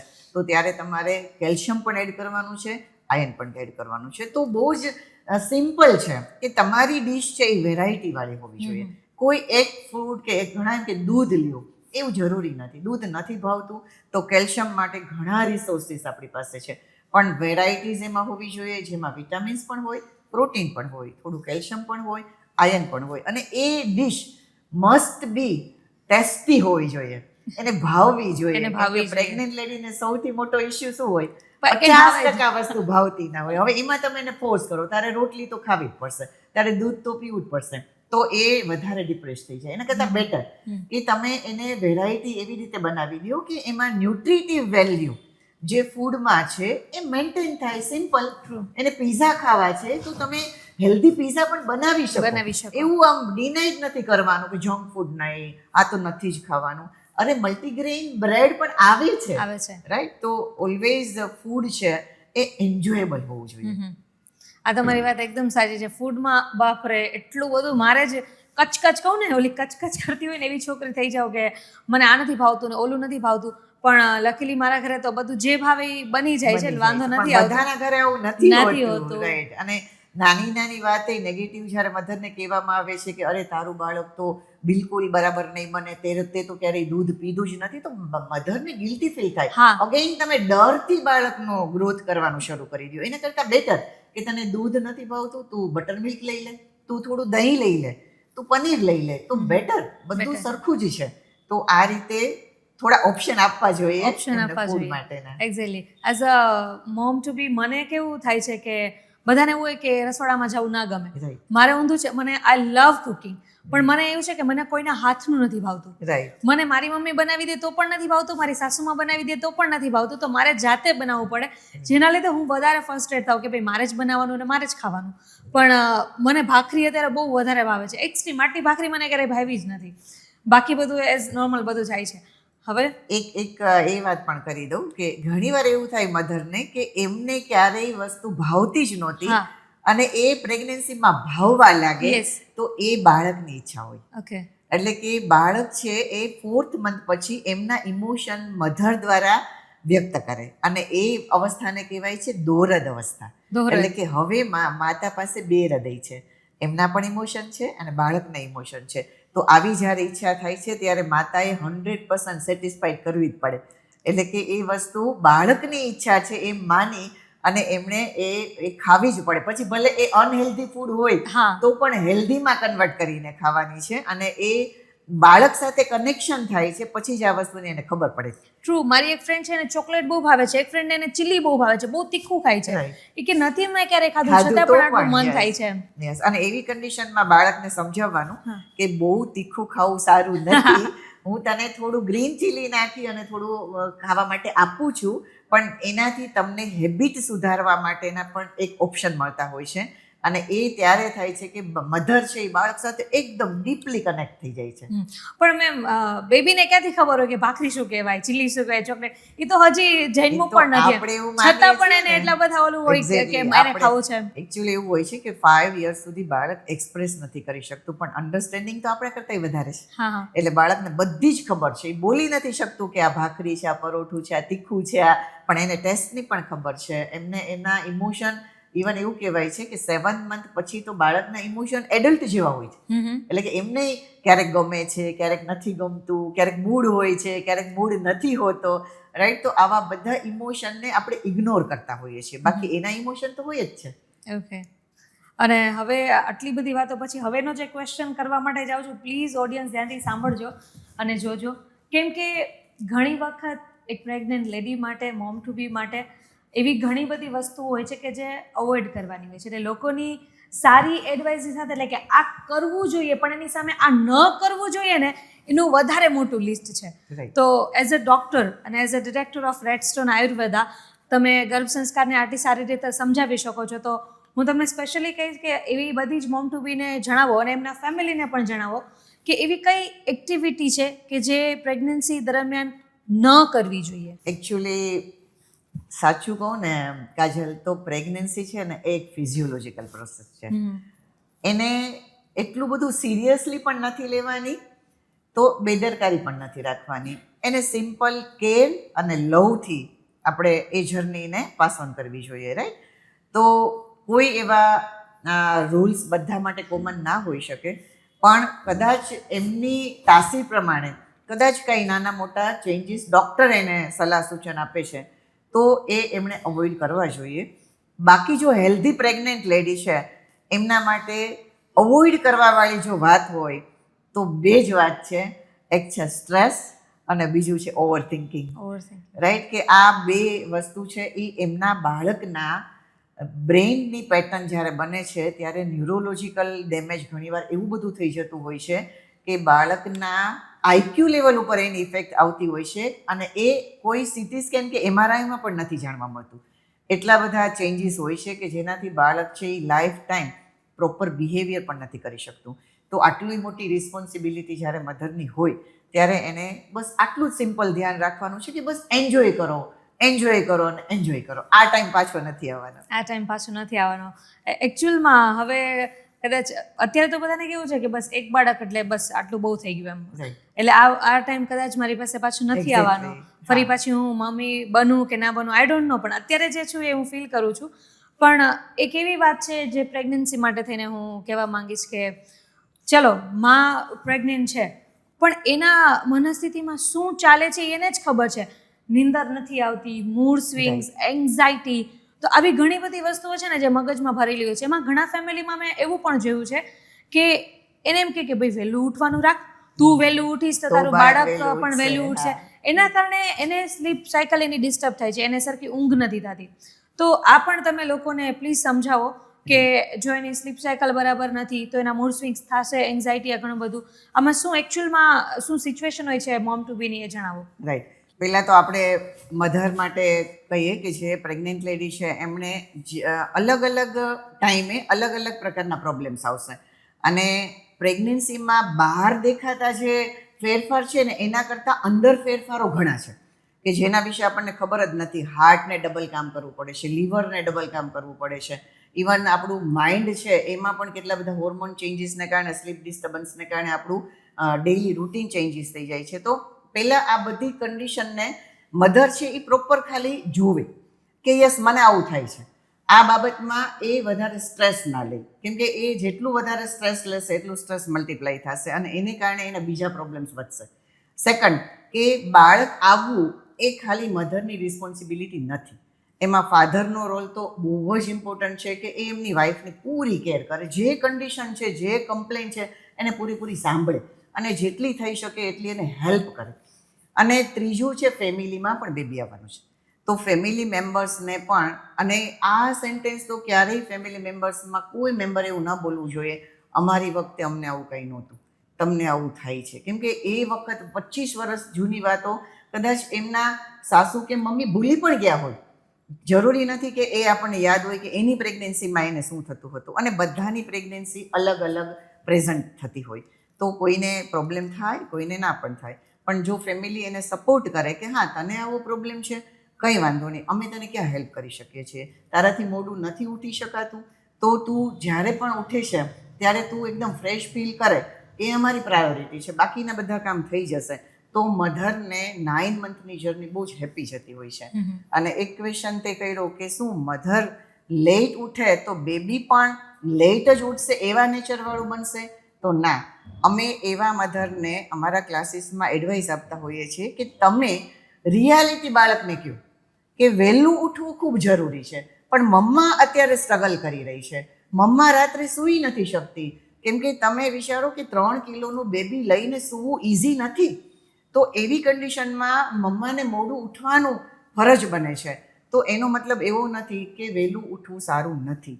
તો આવું જો બાળક સાથે ટ્રાન્સપેરન્ટલી મધર વાત કરી લે છે તો બિલકુલ બેબીને કોઈ એવી ખરાબ હેબિટ પડવાની શક્યતાઓ જ નથી. કેમ કે બાળક માટે મધર એ એનું ભગવાન છે, એ સમજી શકે છે, સૌથી પહેલાં એ જ એને હેલ્પ કરે છે. તો આવા સ્ટેટમેન્ટ ન આપવા જોઈએ. અગેઇન જમવામાં તું હેલ્ધી ફૂડ નથી લેતી તો બાળક ક્યાંથી હેલ્ધી ફૂડ લેશે? ના, એ સમજાવે બાળકને હેલ્ધી ફૂડ આ કહેવાય, પણ મમ્મા અત્યારે સ્ટ્રગલ કરી રહી છે, મમ્માને આ ભાવતું નથી તો મમ્મા અત્યારે નથી લઈ શકતી. એનો મતલબ એવો નથી કે તારે લીલા શાકભાજી નથી ખાવાની. તો આ બધા લોકોની રિસ્પોન્સિબિલિટી છે ફેમિલી સાથે. એટલે મારો ક્વેશ્ચન નહીં જતો જેનો જવાબ તમે આમાં મને આપી દીધો. કેમ કે તમે જે કીધું કે મમ્મી પપ્પાની જવાબદારી છે પણ ફેમિલી સપોર્ટ એટલો જ જરૂરી છે. જેવી રીતે મેડમે કહ્યું કે દરેક સ્ત્રીની પ્રેગ્નન્સી અલગ અલગ હોય છે, એવી જ રીતે દરેક ઘરનું વાતાવરણ અને દરેક ઘરના લોકોના સ્વભાવ પણ અલગ અલગ હોય છે. પણ એ વાત તમારી 100% સાચી કે 25 વર્ષ પહેલા એમ કે અમે તો આવું કાંઈ જ નથી કર્યું, અમે તો પોતાએ કરતા, અને અમે તો અમારા ઘરે ક્યાં કામવાળા હતા, અમે તો બધું કચરા પોતાએ કરતા, વાસણ કરતા, રસોઈ જાતે બનાવતા, વસ્તુ લેવા માટે જતા. પણ એ તમારો સમય હતો, એ તમારી સિચ્યુએશન હતી. અત્યારના સમય પ્રમાણે અલગ છે. હું તમને એક રિયલ કિસ્સો કહું છું. અમારા પડોશમાં એક છોકરી, હમણાંની જ વાત છે, 1 મહિના પહેલાંની જ, એને શી વોઝ ટ્રાઈંગ કે મને નોર્મલ ડિલિવરી થાય, અને એના ફેમિલીમાંથી પણ બધા એવું ટ્રાય કરતા હતા, જેના માટે થઈને એને 9 મહિના બેસીને પોતા કરાવડાવ્યા છે. કે બેસીને પોતા કરો, જે ઘરગથ્થુ અમુક ઓલી વસ્તુ હોય કે ભાઈ બેસીને પોતા કરશો તો નોર્મલ ડિલિવરી થવાના ચાન્સીસ બહુ હાઈ છે. અને એ જ વ્યક્તિને સી સેક્શન કરવું પડ્યું હતું. તો શી વોઝ ક્રાઇંગ કે ભાઈ મેં તો એવી બધી જ વસ્તુ કરી હતી કે જે મને મારા સાસુએ કીધી, જે મને મારા મમ્મીએ કીધી કે ભાઈ આટલી વસ્તુ તમે કરો તો નોર્મલ ડિલિવરી થાય. તો અગેન આ વસ્તુ ક્યાંય ફેમિલી સપોર્ટમાં કનેક્ટેડ છે? હા, ડેફિનેટલી કાજલ. એકચ્યુઅલી અમે જ્યારે મધરને ગર્ભ સંસ્કાર ક્લાસમાં જોઈન કરીએ ત્યારે બાય ડિફોલ્ટ અમે ફેમિલીની મિટિંગ કરીએ છીએ, અને ફેમિલીને ઇન્વોલ્વ કરીએ જ કે ફેમિલીના કેટલાક ના નો ડાઉટ કેટલીક વસ્તુ બહુ સારી છે, જેમ કે ઇન્ડિયન ફેમિલી કલ્ચરમાં સપોર્ટ સિસ્ટમ મળી જાય છે, તો પ્રેગ્નન્ટ લેડી છે એ બહુ જ હેપી ફીલ કરે છે. તો એ કેટલી વસ્તુ સારી છે અને સાચી છે એ વસ્તુને અમે કેરી ઓન કરીએ છીએ. અને ઘણી વસ્તુ એવી હોય છે કે મિથ જ છે ટોટલ. તો એમાં અમે સાસુ વહુના પણ સેશન લઈએ, એ લોકોનું બોન્ડિંગ વધારીએ. એમના ઘણા પ્રશ્નો હોય, અને સાસુ કે મધર એ એમના જે ડોટર ઇન લો કે ડોટર પ્રત્યે જે પણ ડર બતાવતી હોય એની પાછળ પણ કેર જ હોય છે, કે એને બીક લાગતી હોય કે આવું નહીં થાય તો પછી આમ ખરાબ થઈ જશે. તો એના માટે અમે એને સાયન્ટિફિક પ્રોબ્લેમ જે હોય, અથવા તો અત્યારે હવે સાયન્સ શું કહે છે, એના માટે શું રિસર્ચ થયા છે, પહેલાંના સમયમાં શું કામ અલગ હતું, આના વિશે પણ અમે ઘણા બધા સેમિનાર પણ લેતા હોઈએ છીએ. અને એટ ધ એન્ડ એ લોકોને પણ એના ફેમિલીમાં એક સરસ હેલ્ધી બેબી જોઈએ છે. અને જો એને ખબર પડી જાય છે કે અરે આ તો ઇઝીલી પ્રેમથી અને ઇઝીલી અત્યારના ટાઈમ પ્રમાણે બદલવાથી પણ બેબી સરસ મળી જતું હોય છે, તો એ લોકો પણ બહુ જલ્દી બદલી પણ જતા હોય છે. અને ઘણી બધી માઇન્ડની અંદર જે નેગેટિવ થોટ્સ હોય છે એ રિલેક્સ થઈ અને એ લોકો કાઢી પણ નાખતા હોય છે. તો એવા પણ ઘણા બધા અમે તે જેવો એક્સપિરિયન્સ કીધો એવા અમારી પાસે ઘણા એક્સપિરિયન્સ છે કે જેમાં એ લોકોનું બોન્ડિંગ વધ્યું હોય, અને સાસુની શું ખરેખર જવાબદારી છે બાળક પ્રત્યેની, કે નાનીની શું જવાબદારી છે બાળક પ્રત્યેની, એના વિશે એ લોકો ઉલટાના એલર્ટ થયા હોય. આવું પણ બન્યું છે. જી, અમારી આ કન્વર્ઝેશનમાં તમને ક્યાંય એવું લાગતું હોય, મોમ ટુ બી છે, ડેડ ટુ બી છે, કે કોઈ પણ લોકો કે તમારી કોઈ એવી સ્ટોરી છે કે જે તમારે આ પોડકાસ્ટમાં કમેન્ટમાં રાખવી છે, તો પ્લીઝ તમારી વાતો અહીંયા અમને જણાવો કે તમે શું ફીલ કરી રહ્યા છો એઝ અ મોમ ટુ બી, તમે શું ફીલ કરો છો. ઘણી બધી એવી વાતો હોય છે કે કદાચ ડૉક્ટર સુધી પણ ના પહોંચી હોય પણ ઘરમાં ચાલતી હોય, તો ડેફિનેટલી હું મેડમને કહીશ કે મેડમ તમે ટાઈમ લઈ અને આ લોકોને કમેન્ટનો જવાબ પણ આપજો એમ. અને પ્લીઝ તમે અમને કમેન્ટમાં જણાવો આ ગોઠડી પોડકાસ્ટમાં કે ગર્ભ સંસ્કાર ભલે એ તો છે જ એક વસ્તુ, પણ તમારા ફેમિલીનું વાતાવરણ છે કે બીજું કંઈ પણ વસ્તુઓ જે ચાલતી હોય પ્લીઝ અમને જણાવો. હવે એક એવો ક્વેશ્ચન છે કે હું કહીશ કે મારા રિલેટેડ છે, પણ મારા જેવી ઘણી બધી છોકરીઓ માટે રિલેટેડ છે કે જે વર્કિંગ વુમન છે, રાઈટ. હવે વર્ષોથી કામ કરતા હોય, પહેલેથી જ ઓલું પાયો પકડીને રાખ્યો કે ભાઈ મારે તો કામ કરવું છે, હું તો બહુ ઇન્ડિપેન્ડન્ટ છું, હું તો ભાઈ ક્યાંય હવે હું તો કોઈનું ના માનું ને ઓકે મમ્મી બનવાની છું પણ મારે તો હું મારું કામ નહીં મૂકું, મારું કામ તો ચાલુ જ રાખીશ. એટલે અમારા પણ એક ક્રાઇટેરિયા બંધાઈ જતા હોય છે. તો જેટલી પણ વર્કિંગ વુમન છે અને મોમ ટુ બી થવા જઈ રહી છે કે વિચારે છે કે મમ્મી બનવાનું, એમના માટે આ ક્વેશ્ચન છે કે ગર્ભ સંસ્કાર એ વર્કિંગ વુમન માટે આમ સમય નથી કાઢી શકતા અમે, તો એના માટે કેવી રીતે અમારે સમય કાઢવો. હવે બીજો ક્વેશ્ચન એમાં આવ્યો એ હું એડ ઓન કરીશ કે ઘણી વખત વર્કિંગ વુમન એવું વિચારે કે કેટલી એપ્લિકેશન છે, તો હું એકાદી ડાઉનલોડ કરી લઈશ સારી એવી અને એપ્લિકેશનમાંથી એને એ કર્યા રાખીશ. તો તમારું શું માનવું છે કે વર્કિંગ વુમેન માટે ગર્ભ સંસ્કાર માટે સમય કેવી રીતે કાઢવો, અને એપ્લિકેશન બેઝડ ગર્ભ સંસ્કાર સારું કે કોઈ તમારા જેવા ડૉક્ટરનું ગાઈડેડ ગર્ભ સંસ્કાર સારું? વર્કિંગ વુમન માટે સૌથી પોઝિટિવ વાત એ છે કે એના માઇન્ડમાં એક બીટા વેવ્સ છે ને એ વધારે એક્ટિવેટ હોય. એટલે કે એ એના કામમાં ફોકસ હોય, એ એના કામમાં પર્ટિક્યુલર હોય, ડેડિકેટેડ હોય. હવે આ વર્ક એમનું જે પ્રોફેશનલ વર્ક છે એ જો પ્રેગ્નન્સીમાં પણ એ કન્ટિન્યુ રાખે છે તો બાય ડિફોલ્ટ એમનું બેબી ફોકસ અને ડિસિપ્લિન બને છે.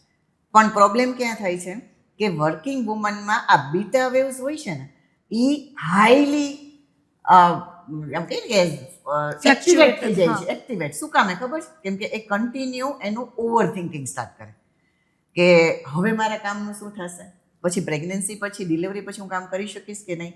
તો આ સ્ટ્રેસ છે એ બેબીને અગેન ડિફિકલ્ટી થાય છે.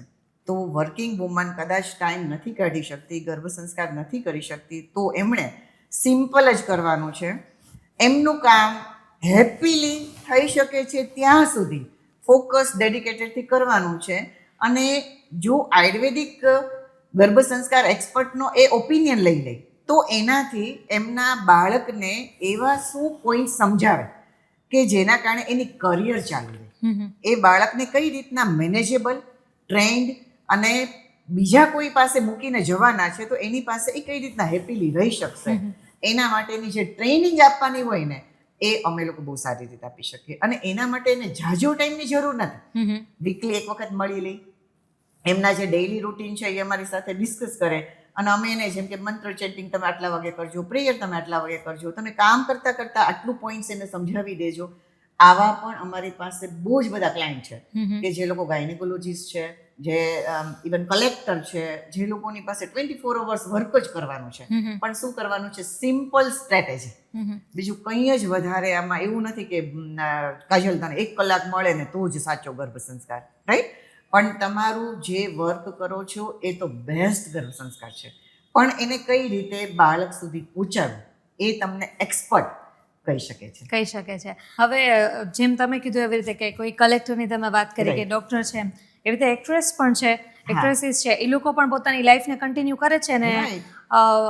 જે કોમેડિયન છે ભારતી સિંહ, એને કહ્યું હતું કે હું તો 12મા કે 13મા દિવસે જ હું તો સ્ટેજ પર હતી, મારું કામ કરતી હતી. પણ આપણું ફેમિલી આપણને પહેલેથી ને જ કે ના 1-1.5 વર્ષ તો બેબીને આપવું જ પડે, એને બ્રેસ્ટ ફીડિંગ કરાવડાવવાનું હોય, એનું ધ્યાન રાખવું પડે, માથી વધારે કોઈને ધ્યાન ન રાખી શકે.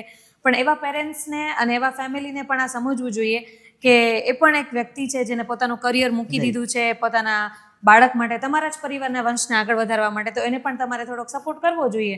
કે જે મને બહુ જ સારો સપોર્ટ મળે છે. મારો હસબન્ડ એમ કે હું તો અમે વર્ક ફ્રોમ હોમ કરું છું, તું જાજે તું તારે, એટલે વાંધો નથી એમ. પણ આઈ વિશ કે બધાને આવો સપોર્ટ મળે. પણ એના માટે કાજલ એક વસ્તુ કરવી પડે કે જ્યારે તમે તમારા બેબીને ટ્રેનિંગ આપો છો ત્યારે તમારે અમે 3 વસ્તુ લખાવીએ વર્કિંગ વુમન જ્યારે ગર્ભ સંસ્કાર માટે આવે ત્યારે. ફર્સ્ટ, કે તમે ક્યારથી કામ શરૂ કરવાના છો. સેકન્ડ, કે તમે જ્યારે કામ માટે જાશો જેટલા કલાક ત્યારે બાળક કોની સાથે રહેવાનું છે. થર્ડ, તમે કામ શું કામે કરો છો. આ 3 પોઈન્ટ તમારે બાળકને પહેલાં જ કહી દેવા પડે. તો બાળકને કન્ફ્યુઝન જ નથી, એ તમને શોધશે જ નહીં. એને ખબર જ હશે કે મમ્મા 10 વાગ્યાથી 5 વાગ્યા સુધી કદાચ રેકોર્ડિંગમાં છે, કાજલ મમ્મા. તો એ ટાઈમે મારે કંઈ ટેન્શન નથી. અને કાજલ મમ્મા એટલે વર્ક કરે છે કે એનું પેશન છે, ઘણા લોકોને એ હેલ્પ કરે છે, એ એમનું એને લર્નિંગ મળે છે, ઓનલી અર્નિંગ નથી. બરાબર? તો આવા બધા પર્પઝ જો બાળકને કહી દીધા હોય છે તો એ બાળક બહુ જ ઇઝીલી એમના મધરને એમના વર્કિંગ પ્લેસ ઉપર જાય છે ત્યારે હેપીલી ગ્રો થતું હોય છે. તો મધરને ટેન્શન નથી કે મારું બાળક રડતું તો નહીં હોય ને. પણ એ મેં કીધું એમ કે બાળકની અન્ડરસ્ટેન્ડિંગ ખૂબ વધારે છે. એ અન્ડરસ્ટેન્ડિંગ પ્રમાણે એમને તમારે ટ્રાન્સપેરન્ટલી ટોક કરવી પડે. આ બહુ ઇમ્પોર્ટન્ટ છે. શું મસ્ત, એકદમ જોરદાર વાત કરી. કોઈ પણ વર્કિંગ વુમન જો આ પોડકાસ્ટ જોતી હોય તો પ્લીઝ તમે પણ કમેન્ટ કરજો કે તમે તમારું બાળક કઈ રીતે મેનેજ કરો છો.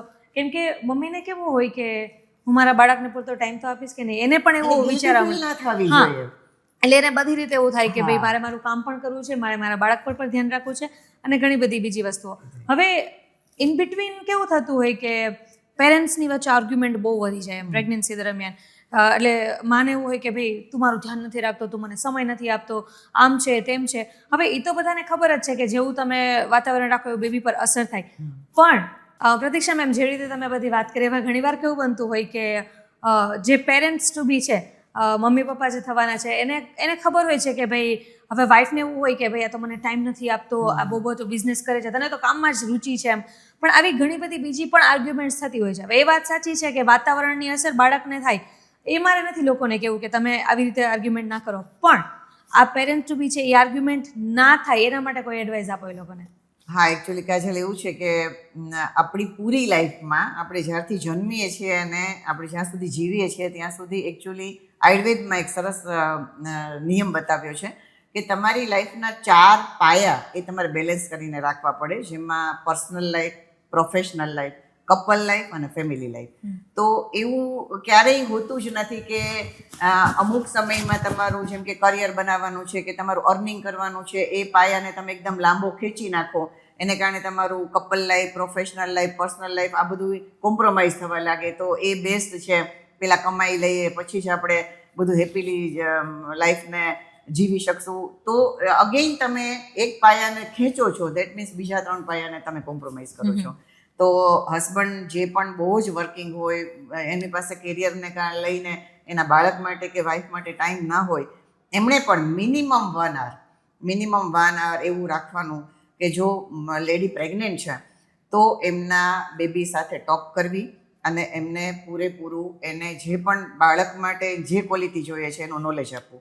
જો એમને બેબી આવી ગયું છે તો એ બેબીને ગ્રો થવા માટે જે ટાઈમ છે એ ટાઈમ પણ એને મિનિમમ 1 hour 2 hour, અને ફોરેનમાં તો જો પેટર્નિટી લીવ પણ મળતી હોય છે, રાઈટ? તો એની પાછળ બી સાયન્ટિફિક રીઝન જ છે. તો એ તમે એવી રીતે ડિઝાઇન કરો કે જેને કારણે તમારી પ્રોફેશનલ લાઈફમાં પણ તમે ડબલ એનર્જીથી તમે વર્ક કરી શકો. તો ઓલવેઝ આ બધી વસ્તુને બેલેન્સ કરવું જોઈએ. અને એક આપણે વર્કિંગ મધર અથવા તો હાઉસ હોલ્ડ મધર છે એના માટે પણ એક સરસ વાત કરી દઈએ કે જે મેં મારી ગાયનેક પ્રેક્ટિસમાં જોયું છે કે ડિલિવરી આવી જાય ને અને બાળક આવી જાય ને પછી એને એવું જ લાગે કે મારું બાળક મારી દુનિયા. એટલે એ બસ એના ઉપર જ ફોકસ હોય, ઉઠવું, જાગવું, સૂવું, બેસવું, બધું બાળકને રિલેટેડ. ઇવન હસબન્ડ બી સાઈડ ટ્રેક થઈ જતો હોય, રાઈટ? તો એ પણ બરાબર નથી. તો એમાં પણ એમને જોવાનું છે. એક ચાણક્યનો બહુ સરસ અમે ગર્ભ સંસ્કારમાં આ વાત કરતા હોઈએ કે બાળક છે ને 1.5 વર્ષનું થાય ને ત્યાં સુધી એને માં જોઈએ. કેમ કે એ 1.5 મહિનાનું થાય ત્યાં સુધી. શું કામ? તો કે માં સાથે એ કનેક્ટેડ હતું, બીજા કોઈ નથી ઓળખતું. ત્યાં સુધી 100% ટાઈમ બાળકને માએ આપવાનો છે. 1.5 થી 3 મહિનાનો ટાઈમ છે ને ત્યારે માએ 50% કરી નાખવાનો ટાઈમ. કેમ કે બીજા લોકોથી પણ બાળકને ઓળખાણ આપો. અને 6 મહિનાનું થઈ જાય છે ને, 6 મહિનાનું થાય, કાજલ તું પણ ધ્યાન રાખજે, પછી બાળકને છોડી દેવાનું છે. 63% મધરે બાળકને ટાઈમ આપવાનો છે. એટલા માટે કે મધર વેલ્યુએબલ છે, એટલે ઇઝી નથી બનાવી નાખવાની કે જેને કારણે બાળક છે એને માટે મધરની વેલ્યુ જ ઘટી જાય કે મારી મમ્મી તો ગમે ત્યારે આવી જશે. એમ નહીં, મમ્મી તને 2 કલાક જ મળશે પણ એ ત્યારે તારી જશે, પણ બાકીના ટાઈમમાં તો તારે બધા સાથે એડજસ્ટ કરવું પડશે. તો ઓલવેઝ બાળકને મમ્મા પ્રત્યે અઢળક પ્રેમ હશે. અને એ કારણે માં છે એ એના એક્સરસાઇઝ માટે, યોગા માટે પર્સનલ ટાઈમ આપે, કપલ સાથે ફરવા જાય, હસબન્ડ વાઈફ, કોઈ ફેમિલી ગેધરિંગમાં જાય, પાર્ટીમાં જાય, તો એ એની લાઈફને બેલેન્સ કરી શકશે. એટલે આ નિયમ છે. અગેઇન આ પણ આપણા વેદોમાં બતાવેલો છે, તો આ ફોલો કરવો જોઈએ. આ વાત મને નથી ખ્યાલ, પણ હું ડેફિનેટલી આને ફોલો કરવાની છું હવેથી. કેમ કે આ વાત 100% મેં જોયેલી છે કે માં એને મમતા તો હોય જ. હવે બાળક આવી જાય પછી એટલે એટલું નાનું બાળક કેવી રીતે કોઈને સોંપી દેવું. અને અત્યારની મમ્મી તો એટલી વધારે ઓવર કેરિંગ થઈ ગઈ છે. હું કહીશ કે ના હો, તમે મારા બાળકને અડતા નહીં, તમે હાથ ધોયા, તમે આમ કર્યું, તમે તેમ કર્યું. એટલે મને મારી સાસુએ પણ એક વખત એવું કીધું કે આટલી બધી ઓલી ચૂઝી ના રહેતી, કેમ કે તારે કામ કરવું છે, તું વહી જઈશ પછી અમારે જ સંભાળવાના છે. એટલે તું એને તારાથી લગાડીને ના રાખતી કે ભાઈ અમારી પાસે ન આવે એમ. એટલે તારે છૂટ આપવી પડશે કે એ અમારી પાસે આવે. અને અમે જ્યારે ગર્ભ સંસ્કારના ક્લાસીસ લેતા હોય છે ત્યારે બાય ડિફોલ્ટ પેરેન્ટિંગ પણ આવી જ જતું હોય. પેરેન્ટિંગ આવી જતું હોય. અને પેરેન્ટિંગના તું જે વાત કરે છે બધા એક્ઝેક્ટલી પેરેન્ટિંગના રૂલ છે કે ગર્ભ સંસ્કાર એટલે 9 મહિનાની જર્ની આપણને નેચર એટલે જ આપે છે કે 9 મહિનામાં તમે બાળકને ટ્રેન તો કરો પણ તમે ખુદ ટ્રેન થાવ કે હવે તમે અલગ જ તમારી લાઈફ આવી રહી છે. એમાં તમારા બાળકનું ક્યાં સ્થાન છે, તમે બાળકની સાથે કેટલા કનેક્ટ રહેવાના છો, તમારી કરિયરનું પણ શું છે, તમારી આગળની જે ફ્યુચર પ્લાન હશે, તમારા ગોલ પણ હશે, તમારું ઘણી બધી અચીવમેન્ટ પણ બાકી હશે. તો આ બધા માટે પણ તમારે બાળક છે એ સપોર્ટ કરવા આવે છે, તમને ડિસ્ટર્બ કરવા નથી આવતું. અને ઘણી મધર કાજલ એવું કહે કે હું બહુ જ હોશિયાર હતી, હું બહુ જ ઇન્ટેલિજન્ટ હતી, મને એટલી બધી ઓપોર્ચ્યુનિટી હતી, પણ મેં મારા બાળકોને કારણે મારી કેરિયરને સાઈડ ટ્રેક કરી. હવે એમાં વાંક કોનો? બાળકોએ તો એવું કીધું નહોતું કે મમ્મા તું કામ પર ન જા, રાઈટ? તો એ મધરના કેટલાક આવેશમાં અને ઇમોશનલ ડિસિઝન હોય છે કે જે બહુ જ રોંગ હોય છે. અને બાળકને કેવી મમ્મા ગમે? સક્સેસફુલ, જે બીજા લોકોને પણ હેલ્પ કરતી હોય, એના એક્ઝામ્પલ લઈ શકે એવી મમ્મા ગમતી હોય છે. તો કયું બાળક એવું હોય કે એને એમ લાગે કે મારી મમ્મા કામ કરવાના છે, રાઈટ? તો ઓલવેઝ બાળક પાસેથી સપોર્ટ માંગવાનો. તારે પણ તારી પ્રેગ્નન્સીમાં આજથી જ બાળકને એમ કહેવાનું કે તારે મને સપોર્ટ કરવાનો છે, મમ્મા કામ કરશે, મમ્માને ઘણા ડ્રીમ છે, મમ્માને હજી ઘણું આગળ જવું છે, મમ્માને ઘણા બધા મલ્ટિપલ વર્ક કરવા છે, પણ એ કોના માટે કરવા છે? ફેમિલીની હેપીનેસ માટે, તારા હેપીનેસ માટે, આપણા લોકોના હેપીનેસ માટે. તો ડેફિનેટલી બાળક તમને સપોર્ટ કરશે કે મમ્મા આજે તો તારા પોડકાસ્ટમાં છે ને આવું બોલ છે, એક કામ કર, હું તને સ્ક્રિપ્ટ લખી દઉં, આ ફ્યુચરમાં તું મને યાદ કરીશ. ડેફિનેટલી. જ્યારે હું આવતી હતી ને ત્યારે જ મેં આમ પેલું કે ને ગર્ભ સંવાદ, તો હું જ્યારે કારમાં બેસું ને એટલે એ ઉઠે તરત એની મુવમેન્ટ સ્ટાર્ટ થાય, તો મેં તરત જ કીધું કે ચલો આપણે પોડકાસ્ટ કરવા માટે જઈએ છીએ ને આજે તો બહુ સારો પોડકાસ્ટ છે. તો મેં એની સાથે વાત કરી હતી અને એકચ્યુઅલી એને જાણે મને કેમ એના રિસ્પોન્સ આવતા હોય, એના રિપ્લાય આવતા હોય, આઈ ફેલ ધેટ ટુડે. અને પણ ઘણી બધી એવી મમ્મી હોય છે કે જે તમે કીધું હાઉસહોલ્ડ વુમન છે, એમને પણ એવું હોય છે કે ભાઈ મારે નથી જોતું કરિયર, મારે નથી જોતું કાંઈ, છતાં પણ તમે તમારા બાળક પ્રત્યે એટલું તો ધ્યાન રાખી જ શકો કે સાવ એવું ના બની જાય કે પેલું કહેવાય ને કે માવડિયું, એમ કે માવડિયું બાળક એમ કહેવાય કે એવું ના થઈ જાય. ઇન્ટ્રોવર્ટ બાળક હોય છે, જ્યારે મધર છે એને એનો ટાઈમ આપવાનો હોય એના કરતાં વધારે ટાઈમ આપે છે, તો ઓના જેવું છે કે સારી વસ્તુ ગમે એટલી સારી પણ માપમાં સારી. જેમ કે આપણે એમ કે ડ્રાય ફ્રૂટ ખાવા તો કેમ આપણે ગણી ગણીને જ ખાતા હોઈએ, રાઈટ? તો એવી રીતના પ્રેમ ગમે એટલો તમે આપો પણ માપમાં સારો, નહીતર પછી બાળક છે એ ઇન્ટ્રોવર્ટ બનતું હોય છે, ડરપોક પણ બનતું હોય છે. કેમ કે મધર કઈ એનર્જી આપશે? ફેમિનાઇન એનર્જી, એટલે એ ઓલવેઝ ઇમોશનલ એનર્જી જશે. એના કરતાં એમને બધા પાસે ગ્રો થવા દો, તો એને મલ્ટિપલ ટેલેન્ટ મળશે બાળક વળી જાય. આપણે ધીરે ધીરે પેરેન્ટિંગના ઓલા ક્લાસીસ પર જતા રહ્યા. પણ I come back to the main point. હવે ઘણીવાર કેવું થતું હોય છે કે પેરેન્ટ્સ ટુ બી છે ને એ પ્રેગ્નન્સી દરમિયાન ઘણી બધી એવી મિસ્ટેક્સ કરતા હોય છે કે જે અનાયાસે થઈ જતી હોય છે. પણ એવી કઈ એવી મિસ્ટેક્સ છે જે લોકો કરતા હોય છે ને જેમને અવોઇડ કરવી જોઈએ? એટલે જો મધરની વાત કરીએ તો પેલા મધરની રિસ્પોન્સિબિલિટી તો ખૂબ જ છે કે એમને દરેક સ્ટેજે ખાલી બાળકો સાથે ટ્રાન્સપેરન્ટ ટોક કરતી રહેવાની છે, રાઈટ? એટલે એમને કદાચ ગુસ્સો આવી જાય છે, એમને કદાચ રડવું આવી જાય છે કે કોઈ પ્રત્યે કાંઈ નેગેટિવિટી આવી જાય છે, તો એમણે એલર્ટ રહેવાનું છે કે આ પાસોન મારા બેબીમાં ના થાય. આ આવું મધરમાં બહુ જ સ્વાભાવિક છે, એમ કેમ કે મધર કાંઈ ડાયરેક્ટ તો એક સેન્ટ નથી બની જવાની, પણ એવું કહી શકે કે હું પણ કંટ્રોલ કરું છું મારા ગુસ્સા ઉપર, મારી નેગેટિવિટી ઉપર, પણ તારે આ વાત ધ્યાનમાં રાખવાની છે કે આ પોઈન્ટ્સ બધા સારા નથી. અને સ્ટ્રોંગલી ન કરવાવાળી વાત હોય ને તો એ છે હસબન્ડ વાઈફના ઝઘડા, દલીલો, ખાસ કરીને કે તું જ સાચી કે હું જ સાચો, તારી વાત ખોટી હતી. આ બધા ડાયલોગ છે એના બદલે તમે પ્રેગ્નન્સીમાં બાળકને તમારા અનુભવ વિશે વાત કરો, તમારા ફેલ્યોર વિશે પણ વાત કરો કે હા મારી લાઈફની અંદર પણ આવા પ્રોબ્લેમ્સ આવ્યા હતા, પણ મેં એનાથી ઓવરકમ કરી અને મેં ટ્રાય કરી કે હું સક્સેસ થયું. તો આવી વાર્તાઓ બાળક માટે બહુ જ યુઝફુલ અને ઇન્સ્પિરેશનલ બની શકશે. હું એમ કહું કે જો કપલ આવી વાતો કરતા હોય એમના ફેલ્યોર અને સક્સેસની, ખાસ કરીને એમના એક્સપિરિયન્સની, તો એમને કદાચ હું એમ કહી શકું કે કોઈ મોટિવેશનલ બુક વાંચવાની જરૂર નથી, એટલી બધી ઇફેક્ટિવ હોય છે. તમે બુકની વાત કરી તો well come back to that point કે જેટલા પણ પેરેન્ટ ટુ બી છે કે મોમ ટુ બી છે એને તમે કેવી બુક્સ રિકમેન્ડ કરશો? કેમ કે તમે જેવી રીતે શરૂઆતમાં કહ્યું કે પહેલાં જ ભાગવત વંચાતી આવું બધું, તો વાંચન હતું એમના જીવનમાં, ક્યાંક ને ક્યાંક ધાર્મિક પુસ્તકો જેને કોઈને ગમતા હોય તો બીજા બુક્સ વાંચતા હોય, પણ હાલના સમયમાં તો there are so many options, multiple એમ તમારી સામે છે, અને લોકોને ધાર્મિક બુકો વાંચવી કદાચ ઓછી ગમતી હોય પણ પ્રેગ્નન્સીના લીધે પરાણે વાંચે, એના બદલે કઈ બુકો એને વાંચવી જોઈએ કે જેને મજા આવે? બહુ જ સારો ક્વેશ્ચન છે કાજલ. કેમ કે ફેમિલીમાંથી કંઈક અલગ જ એડવાઇસ મળતી હોય, મધર બી અલગ જ વિચારતી હોય.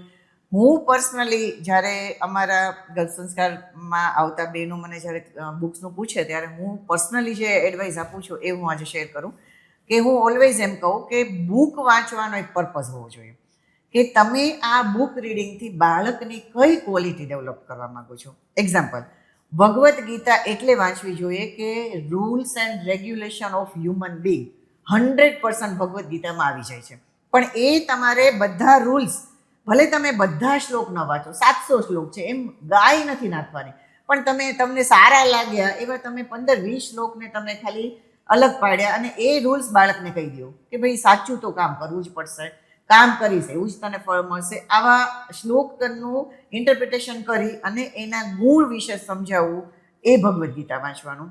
જો તમારે બાળકને સારું આપણે એમ કહીએ ને કે અર્નિંગ કરી શકે, સારું બિઝનેસ કરી શકે, એની બિઝનેસ લાઈફમાં સક્સેસ થાય તો એમના માટે છે ઇકીગાઈ. આ બાળકનું આ જો બુક મધરે પ્રેગ્નન્સીમાં વાંચી હોય તો એનું માઇન્ડસેટ છે ને બાળકનું એક ક્વિક ડિસિઝન એમના કરિયર માટે થશે અને અગેઇન એમની લાઈફ માટે. આપણને એમનો ડર હોય કે મારા બાળકને ખોટી હેબિટ તો નહીં પડી જાય ને, વ્યસન તો નહીં આવી જાય ને, તો એના માટે છે 7 એટોમિક હેબિટ્સ. આ બુક્સ વાંચવાથી બાળકને તમારે કંઈ જ નહીં કહેવું પડે કે તારે ક્લાસીસમાં શું કરવાનું છે, સ્કૂલમાં હોમવર્ક, ટાઈમે ઉઠી જવું, આ બધા જ પોઈન્ટ્સ એના લાઈફ ટાઈમના એમાં આવી જાય છે. એટલે આ મધરની ચોઈસ ઉપર આવા મેં 3 એક્ઝામ્પલ આપ્યા. પણ અગેઇન જેમ કે બહુ બ્રેવ બનાવવું છે તો કોઈની બાયોપિક વાંચો, સાયન્ટિસ્ટ બનાવવું છે તો એની બાયોપિક વાંચો, તમારે કોઈ સ્પોર્ટ્સ પર્સનમાં જવું છે તો એની પણ તમે કોઈ સ્ટોરી વાંચો. ને હવે તો બહુ જ ઇઝી છે, કુકુ FM છે, તમને સમરી પણ બુક સમરી પણ મળી જાય છે. એટલે એવું પણ તમે કરી શકો છો, કદાચ મોટી મોટી બુક્સ ના વાંચો પણ મોરલ બાળકને પહોંચવું જોઈએ. બહુ સરસ વાત કરી મેડમે. કેમ કે ફેમિલીમાંથી એવું કહી દે કે ભગવદ્ ગીતા હાથમાં લ્યો તો પૂરી જ વાંચવી પડે, પહેલા શ્લોકથી લઈને છેલ્લા શ્લોક સુધી 18 અધ્યાય છે, 700 શ્લોક છે, બધી વસ્તુ. હવે તમે બહુ એકદમ સારી વાત કરી. કેમ કે ઘણા લેડીઝ કેવું હોય કે જે હજી પણ એમને કદાચ ભણવા લખવાનું ના મળ્યું હોય તો ના તો FM છે તો એ સાંભળી પણ શકે. એટલે એ પણ તમારે જે મેડમે કહ્યું કે મોરલ પહોંચવું જોઈએ કે શું છે એકચ્યુઅલમાં. અને ભગવદ્ ગીતા એવું છે કે આમ તમે જ્યારે વાંચશો ને તો તમને બહુ જ બોરિંગ લાગશે કેમ કે સંસ્કૃતમાં છે. પણ તમે અમે તો ઘણા બધા હવે એના એક્સપર્ટ લોકો પાસે આપણે કહીએ ને ક્લાસીસ કેવા કે યંગ જનરેશનને પ્રેક્ટિકલી અપ્લાય કરી શકે એવા ક્લાસીસ બી સ્ટાર્ટ કર્યા છે. પણ સિમ્પલ તમે એના જો ટ્રાન્સલેશન છે કોઈ બી લેંગ્વેજમાં મળી જાય છે તો એ ટ્રાન્સલેશન પ્રમાણે પણ તમે સિલેક્ટ કરી શકો કે અરે આ તો આપણા લાઈફની સાથે કનેક્ટેડ છે. તો એટલા શ્લોકને તમે રિપીટેડલી બાળક સાથે કહેતા રહ્યો છો તો બેસ્ટ આપણને એનું એજ્યુકેશન આપી શકીએ મળી શકે. હવે તમે જ્યારે સ્પિરિચ્યુઅલ વેમાં થોડીક વાત કરો છો ત્યારે એક એવો ક્વેશ્ચન છે કે મેં ક્યાંક કોકે પૂછેલો જ ક્વેશ્ચન છે પણ મારે તમને પૂછવો છે કે ઇઝ ઇટ ટ્રુ કે તમે કેવી સોલ તમારે તમારા બાળકમાં જોઈએ છે કે ઇઝ ઇટ અ સ્પિરિચ્યુઅલ સોલ, સારી એનું કાર્મિક બહુ સારું હોય? કેમ કે કોઈ વ્યક્તિ, કોઈ માં એવું નહીં ઈચ્છે કે એનું બાળક આવે તો કોઈ એવું બને કે જે કોઈને બીજાને હાર્મ કરે, કોઈને દુઃખ પહોંચાડે. પણ એવું બાળક આવે કે જે સમાજને સેવા આપે, બહુ સારું બને, એની સોલ બહુ સારી હોય, બહુ કાઇન્ડ હોય અને બહુ બ્રેવ હોય. તો ઇઝ ઇટ પોસિબલ કે તમે એવી સોલને ઇન્વાઇટ કરી શકો? આયુર્વેદમાં શું છે કે બાળકના ગુણ બતાવેલા છે. એમાં જે આત્મજ ગુણ છે ને એ એવું કીધું છે કે બાળક છે એનું જ્યારે ફોર્મેશન થતું હોય ત્યારે આત્માનો એક પ્રવેશ થતો હોય માના ઉદરમાં, તો એ આત્મજ ગુણ લઈને આવે છે. એટલે જ સારી સોલને ઇન્વાઇટ કરવા માટે ઇવન તમારે ગર્ભાધાન સંસ્કાર પહેલાં કરવાનો અને કપલેશનનો પણ ટાઈમ બતાવ્યો છે. જેમ કે મોડી રાતના કપલેશનથી આસુરી આત્મા આવતી હોય છે, પણ જો સારા નક્ષત્રમાં, સારા મુહૂર્તમાં, સારી તિથિમાં જો તમે આત્માનું આહ્વાન કરો છો તો એ બાળકમાં આત્મજ ગુણ હોય છે. ઘણા ફેમિલીમાં આપણે જોયું હોય કે બાળક છે એ બીજા લોકો ભલે નેગેટિવ હોય પણ એક બાળક એવું હોય કે જે પોઝિટિવ વેમાં જ બધા સાથે બિહેવિયર કરતું હોય, તો એ છે એના આત્મજ ગુણ. હવે એ એના ગુણ લઈને આવે છે અને એ સિવાયનું આખું જે સ્પિરિચ્યુઅલ બ્રેઇન વર્કઅપ તમારે કરવાનું છે એ મધર પાસે કેટલો ટાઈમ છે તો કે પ્રેગ્નન્સીનો અને એના પછીના બર્થ પછીના 15 મંથ એટલે કે બાળક 1.5 વર્ષનું થાય છે ત્યાં સુધી એનો સ્પિરિચ્યુઅલ કોન્સેપ્ટ બાળક ડેવલપ કરતું હોય છે. તો જો મધર અને ફાધર આ સમયમાં બાળક સાથે એ બધી વાતો અને એ સાયન્ટિફિક વેમાં, કેમ કે આજના બાળકો છે એ તમે કહેશો કે મંદિરે આવો તો નહીં આવે, પણ તમે એને સમજાવતા હો કે ત્યાં એન્વાયરમેન્ટ, વાઇબ્રેશન, ફ્રીક્વન્સી, આ બધી વસ્તુ અલગ છે, આપણા બ્રેઇનને સુધિંગ મળે છે, મંત્રોની આવી પ્રકારની એક સાયન્ટિફિક રિસર્ચ છે, તો બાળકને આવી વસ્તુ કરવામાં કોઈ જ પ્રોબ્લેમ નથી. તો આ સમયગાળામાં જેટલું તમે સ્પિરિચ્યુઅલ કોન્સેપ્ટ ઉપર જેટલું કામ કરશો એટલું બાળક છે એ તમને, ફેમિલીને અને દુનિયાને હેલ્પફુલ થશે. તમે જ્યારે વાત કરી કે પરિવારમાં બધા નેગેટિવ હોય ત્યારે મને પ્રહલાદ તરત જ યાદ આવ્યા. ફેમિલીમાંથી એ છે અને એનું રીઝન બી હતું એની માનો ગર્ભ સંસ્કાર. કે એને ખબર હતી કે જો મારું બાળક એ ધાર્મિક આવશે તો જ આ બધી વસ્તુનો અંત આવશે. બિલકુલ. અને આવા તો ઘણા બધા example છે, એક્ઝામ્પલ છે. યસ ડેફિનેટલી, કે આપણે જોવા બેસીએ તો ઘણું બધું તમારી સામે મળી જાય તમને. હવે ઘણા બધા લોકો જે છે, ઘણી વખત કેવું હોય મેમ કે તમે ઈચ્છો ને તોય જૂની પેઢીની વાતો છે ને, તમે એવું પોસિબલ જ નથી કે તમે ન કરો એમ. તમે ગમે એટલું તમારા મનને મનાવી લ્યો કે ભાઈ હા સાયન્સ આવી ગયું છે, ટેકનોલોજી છે, વાતાવરણ બદલાયું છે, હવે સમય બદલાયો છે, જનરેશન બદલાઈ છે, છતાં પણ અમુક વસ્તુ તમારા મગજમાં આમ ફસાઈ જાય કે આ શું કામ એમ. જેમ કે પહેલાં છે એ નોર્મલ ડિલિવરી બહુ થતી અને ઘરે થતી. મને યાદ છે કે અમે 4 ભાઈ બહેન છીએ, બધા જ ઘરે ડિલિવરી થઈ છે. મમ્મીએ બધા ઘરે જ જન્મ આપ્યો છે બધા બાળકોને. હવે આ કેવી રીતે એમ પોસિબલ હતું પહેલાંના સમયમાં કે આટલું ઇઝીલી દાઈમાં આવતા એમ કે નહીં ડૉક્ટર નહીં કાંઈ નહીં ફોર્સ સ્ટીચીસ શું છે કેમ છે કાંઈ જ ખબર નહોતી ને બસ કન્સીવ થતું ને બાળક આવી જતા ને લાઈફ એમને એમ ચાલતી ને પરિવાર ચાલતો. તો આ શું હતું એમ, આ સિચ્યુએશન એક વખત એક્સપ્લેન. આની પાછળ 2 કારણો છે. ફર્સ્ટ એ કે એ વખતે જે વર્ક હતા ને, જેમ કે બાય ડિફોલ્ટ આપણી પાસે સાધન સામગ્રી બહુ જ ઓછી હતી. હું આજથી 50-60 વર્ષ પહેલાંની વાત કરું છું કે જે ટાઈમમાં ઘરે ડિલિવરી વધારે થતી. તો એ સમયમાં દીકરી છે એ 5-6 વર્ષની થાય ને ત્યારથી જ એની પાસે એ જ પ્રકારના કામ કરવામાં આવતા હતા. જેમ કે નીચે બેસીને જ કરવાનું હોય, અથવા તો આપણે હેવી વર્કલોડ ઉપાડવાનો પણ હોય, બરાબર. તો બાય ડિફોલ્ટ એના જે પેલ્વિક બોન્સ હતા ને એ થોડા વાઇડ રહેતા હતા. અમારે એનેટોમીમાં એવું સમજાવવામાં આવે કે પેલ્વિક કેવિટી છે એ જેટલી પહોળી એટલું બાળકનું જન્મ લેવો બહુ જ ઇઝી. એટલે બાય ડિફોલ્ટ એના જે સાંધા હતા ને એ થોડા ફ્લેક્સિબલ હતા કે ચારેય બાજુથી જ્યારે જરૂર પડે ત્યારે એ જગ્યા કરી શકતા હતા, કેમ કે એને એ પ્રકારની એક્સરસાઇઝ આપવામાં આવેલી હતી. અને બીજું હતું કે એ કારણે ચલો ડિલિવરી તો નોર્મલ થતી હતી, પણ એનું કારણ એવું નહોતું કે એને ઘરે ડિલિવરી કરાવી હતી. ત્યારે બીજું રીઝન એ હતું કે હોસ્પિટલ નહોતી અને મોસ્ટલી બધાની પાસે રિસોર્સિસ ઓછા હોવાને કારણે એ લોકોને ઘરે જ ડિલિવરી કરવી પડતી હતી. એની પાસે વાહન પણ નહોતા કે હોસ્પિટલ સુધી મધરને પહોંચાડી શકે. તો આવા 2 રીઝનને કારણે બની શકે કે એ વખતે બહુ જ ઇઝીલી થતી હતી. અને એની સામે તમે જો ફિગર જુઓ તો મેટર્નલ મોર્ટાલિટી પણ ખૂબ થતી હતી. એમ કહેવાતું હતું કે ડિલિવરી પછી માતાનો જન્મ એનો બીજો જન્મ છે. તો અત્યારના સમયમાં હવે હોસ્પિટલમાં ફેસિલિટીઝ વધી ગઈ છે. બાય ડિફોલ્ટ આપણા કામ તો સાવ ઘટી જ ગયા છે. પેઇન બેરિંગ કેપેસિટી સાવ 0 થઈ ગઈ છે. અને હવે સિઝેરિયન પણ ટેકનોલોજીકલી જોઈએ તો બહુ સેફ થઈ ગયા છે.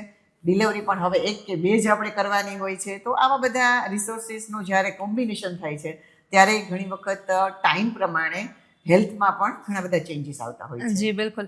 આજે પોડકાસ્ટમાં આપણે કેટલી બધી વાતો કરી, પણ એમાં એક ખાસ વાત જે હું તમને પૂછવા માંગીશ કે દરેક સેગમેન્ટમાં, દરેક સેક્ટરમાં અને દરેક જગ્યાએ તમને કંઈક અલગ મળતું હોય છે, તમને કંઈક વિશેષ મળતું હોય છે.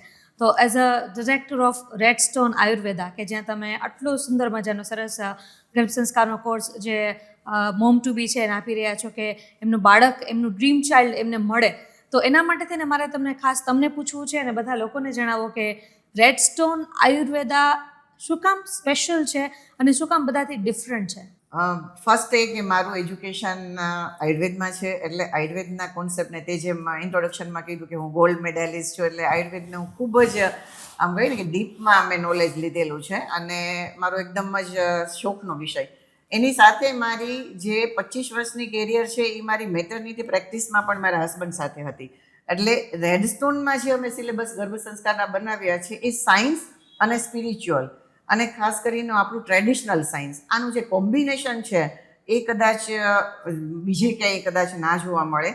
અને હંમેશા અમે એ જ જોયું છે કે અત્યારે લોકોની શું ડિમાન્ડ છે, અત્યારે મધરને કેવા પ્રોબ્લેમ્સમાં ફેસ કરી રહી છે, અત્યારે બાળકોની સાયકોલોજી કેવી છે, તો એના ઉપર અમે રિસર્ચ કરી અને અમારા સિલેબસ છે એને અમે હંમેશા ડિઝાઇન કરતા આવ્યા હોય છે.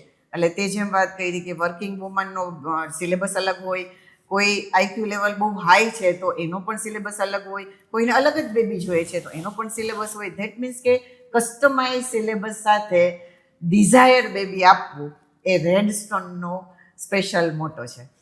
શું વાત છે.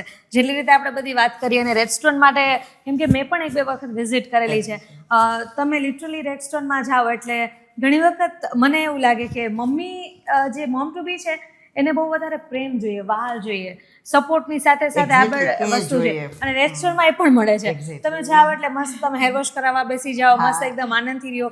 તમને એકચ્યુઅલમાં એવું ફીલ થાય કે અહીંયા મારી કેર કરવામાં આવે છે. તો એ મને પણ બહુ ગમે ત્યાં. અને હવે મારો એક છેલ્લો ક્વેશ્ચન છે, પછી આપણે રેપિડ ફાયર તરફ જઈએ. ખાસ મમ્મીને કેવું હોય, એ ભલે ઘરે હોય એ કે પછી વર્કિંગ વુમન હોય, એને સ્ટ્રેસ બહુ જ હોય. બધા એમ જ કે પ્રેગ્નન્સીમાં તમારે ખુશ રહેવાનું, છે. તમારે હાસ્ય છે એ તમારે એને રાખવાનું છે, તમારી પાસે હેપી રહેવાનું છે. તો એવી મમ્મીને તમે શું એડવાઇસ આપશો કે જે સ્ટ્રેસ ફ્રી લાઈફ ઈચ્છતી હોય પ્રેગ્નન્સીમાં? રાઈટ, બહુ જ ઇઝી છે. પહેલાં તો એક્સેપ્ટ કરવું કે હા, હું પ્રેગ્નન્ટ છું અને મારે આ બધા સ્ટ્રેસની સામે ફાઇટ આપવાની છે, સ્ટ્રેસ ઓછું કરવાનો છે. એને એક્સેપ્ટ કરી અને હું એક બહુ સિમ્પલ એક્સરસાઇઝ આપતી હોઉં છું કે તમે પેપર પેન લઈ અને 10 એક્ટિવિટી એવી લખો કે જે તમે બચપનમાં કરવી બહુ જ ગમતી હતી, પણ અત્યારે સમહાવ તમે તમારા કોઈ સંજોગોને કારણે, વર્ક વધારે હોવાને કારણે તમે નથી કરી શક્યા. એવી 10 એક્ટિવિટીનું લિસ્ટ કરીને જ્યારે તમને સ્ટ્રેસ વધારે આવે છે, મૂડ નથી, કંઈ ફિઝિકલ પ્રોબ્લેમ્સ થાય છે, ત્યારે એ એક્ટિવિટી સ્ટાર્ટ કરી દો. જેમ કે સિંગિંગ, ડાન્સિંગ, ગરબા રમવા, કંઈ ને કંઈ પેઇન્ટિંગ કરવું, મંડલા આર્ટ કરવું, કોઈને કુકિંગનો શોખ હોય, કોઈ એવી નિટિંગ વસ્તુ કરવી, આર્ટ કરવું. આ એવી બધી વસ્તુ કે જે આપણા બચપનમાં કાંઈક તો ક્રિએટિવિટી આપણા માઇન્ડમાં છે જ. તો આવી વસ્તુ પણ તમે કદાચ વીકમાં 1 કે 2 વાર કરશો તો પણ તમે ઇઝીલી સ્ટ્રેસને હેન્ડલ કરી શકશો. બિલકુલ. અને ઘણી વખત કેવું થતું હોય કે જે મમ્મી છે એની ઘણી બધી પોતાની પણ ઈચ્છાઓ હોય. તો એક એવો ક્વેશ્ચન છે કે સૌથી પહેલું કામ, જે મારે આમ તો પહેલાં પૂછવું જોઈએ પણ હું અત્યારે પૂછી રહી છું, કે સૌથી પહેલું કામ ગર્ભ સંસ્કારમાં કે પ્રેગ્નન્ટ થાય એટલે સૌથી પહેલું કામ શું હોય છે? જેવી માને ખબર પડે કે હવે હું પ્રેગ્નન્ટ છું એટલે એને ડર, એક્સાઇટમેન્ટ, ક્યારેક પછી આમ સડન રિસ્પોન્સિબિલિટી, આવા બધા થોટ્સ આવવા માંડતા હોય. પણ ત્યારે બધું જ સાઈડમાં મૂકી અને પેપર પેન લઈ અને એ લિસ્ટિંગ કરવું જોઈએ કે મને કેવું બેબી જોઈએ છે, એની ફિઝિકલ હેલ્થ મને કેવી જોઈએ છે, એનો નેચર, એની હેબિટ, એની હોબી, એનો સોશિયલ બિહેવિયર, એમની કાંઈ પણ પ્રકારની એવી સ્પેશિયાલિટી કે જે એમને જોઈએ છે, એનું લિસ્ટિંગ એમને કરી અને એ લિસ્ટિંગ સાથે એમણે એની જર્ની સ્ટાર્ટ કરવી જોઈએ. જી, તમે તમારી વાતોમાં 1-2 વખત વાત કરી કે સ્પિરિચ્યુઅલ લેવલે જ્યાં મેડિટેશન થતું હોય છે એના માટે થઈને તમે વાત કરી. હવે મને તો એટલા બધા થોટ આવતા હોય છે ને, હું કન્ટિન્યુ કંઈક ને કંઈક વર્ક પ્રોસેસ મારા મગજમાં હોય છે, તો હું ગમે એટલી ટ્રાય કરું ને, હું ઘરે મેડિટેશન નથી કરી શકતી. ગમે એટલું મ્યુઝિક સાંભળું, હેડફોન લગાડી લઉં અને મેડિટેશન મ્યુઝિક સાંભળું કે કોઈ પેલું ગાઈડેડ મ્યુઝિક સાંભળું, છતાં પણ મેડિટેશન નથી થતું. તો રેડસ્ટોનમાં તમે ખાસ એવું કહે છો કે અહીંયા આવો એટલે મેડિટેશન બહુ સારું થાય છે. સો એ શું કારણ છે એનું? એનું રીઝન એ હોય છે કે એક સાથે 25 to 30 મોબ્સ એ રીતના મેડિટેશન કરતી હોય કે જેમાં અમે એને અફોર્મેશનના સેન્ટેન્સીસ અમે બોલતા હોઈએ, હળવું મ્યુઝિક હોય અને હવે તમારું બાળક એના જ બનાવેલા સેન્ટેન્સ હોય કે મારે આવું બાળક જોઈએ છે, તો તમારું બાળક આવું બની રહ્યું છે, તમારા બાળકને આ વસ્તુ જોઈએ છે, તમે એની સાથે હાથ ફેરવી અને તમે એ વસ્તુ માટે એશ્યોરિટી આપો. ધેટ મીન્સ કે એટલા બધા ઇન્વોલ્વમેન્ટ સાથે અમે મેડિટેશન કરાવીએ કે મધરને, તું બિલીવ નહીં કર, 45 મિનિટ્સ ઘણી વાર કન્ટિન્યુ થાય તો એ મધરને સમજાય નહીં કે એટલું બધું ટાઈમ જતો રહ્યો.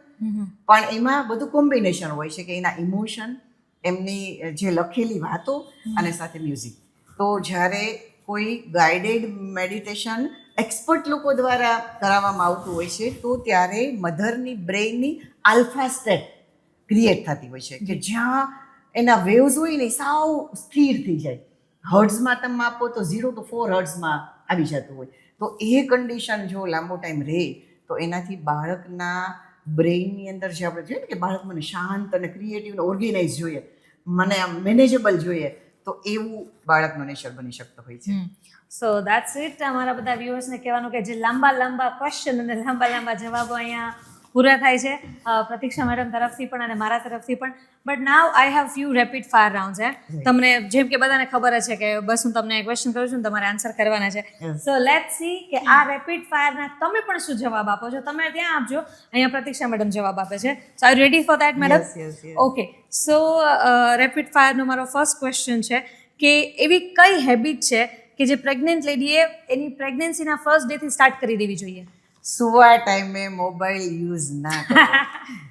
કદાચ આના માટે તો બધા લોકો એમ કહે છે કે એ ક્યાં બોલ દિયા, ખાલી સુવા ટાઈમે ખાલી સુવા ટાઈમે, કેમ કે એ વધારે ઇફેક્ટ કરતી હોય છે. કરે છે. હવે એઝ અ ડૉક્ટર પ્રતીક્ષા દેસાઈને જો એવું કહેવામાં આવે કે તમારે અમુક મિથ છે પ્રેગ્નન્સીને લઈને જેને પૂરો કરવાનો ચાન્સ મળે કે ભાઈ આ હવે નથી જોતા, તો એવા કયા મિથ હોઈ શકે? કાજલ, એક નહીં અનેક મિથ છે. પ્રેગ્નન્સીમાં હેડ વોશ ના કરવું, નદી ના ઓળંગવી, મમ્મીના ઘરે ના જવું, કોઈની છઠ્ઠીમાં ન જવું, કોઈના બેબી શાવરમાં ન જવું. તો આઈ થિંક કે આ બધી મિથમાં પહેલાંના સમયની અંદર કંઈક અલગ થોટ્સથી બનાવેલી હશે, પણ અત્યારે એના ઉપર ડેફિનેટલી દરેક ફેમિલીએ વિચાર કરવો જોઈએ. ડેફિનેટલી. આ રેપિડ ફાયરનો ક્વેશ્ચન તમારા માટે પણ છે કે એવી કઈ મિથ છે પ્રેગ્નન્સીમાં કે જે તમને કહેવામાં આવે કે આ કાઢી નાખવી જોઈએ, તો એ કઈ હોઈ શકે? પ્લીઝ કમેન્ટમાં જણાવો.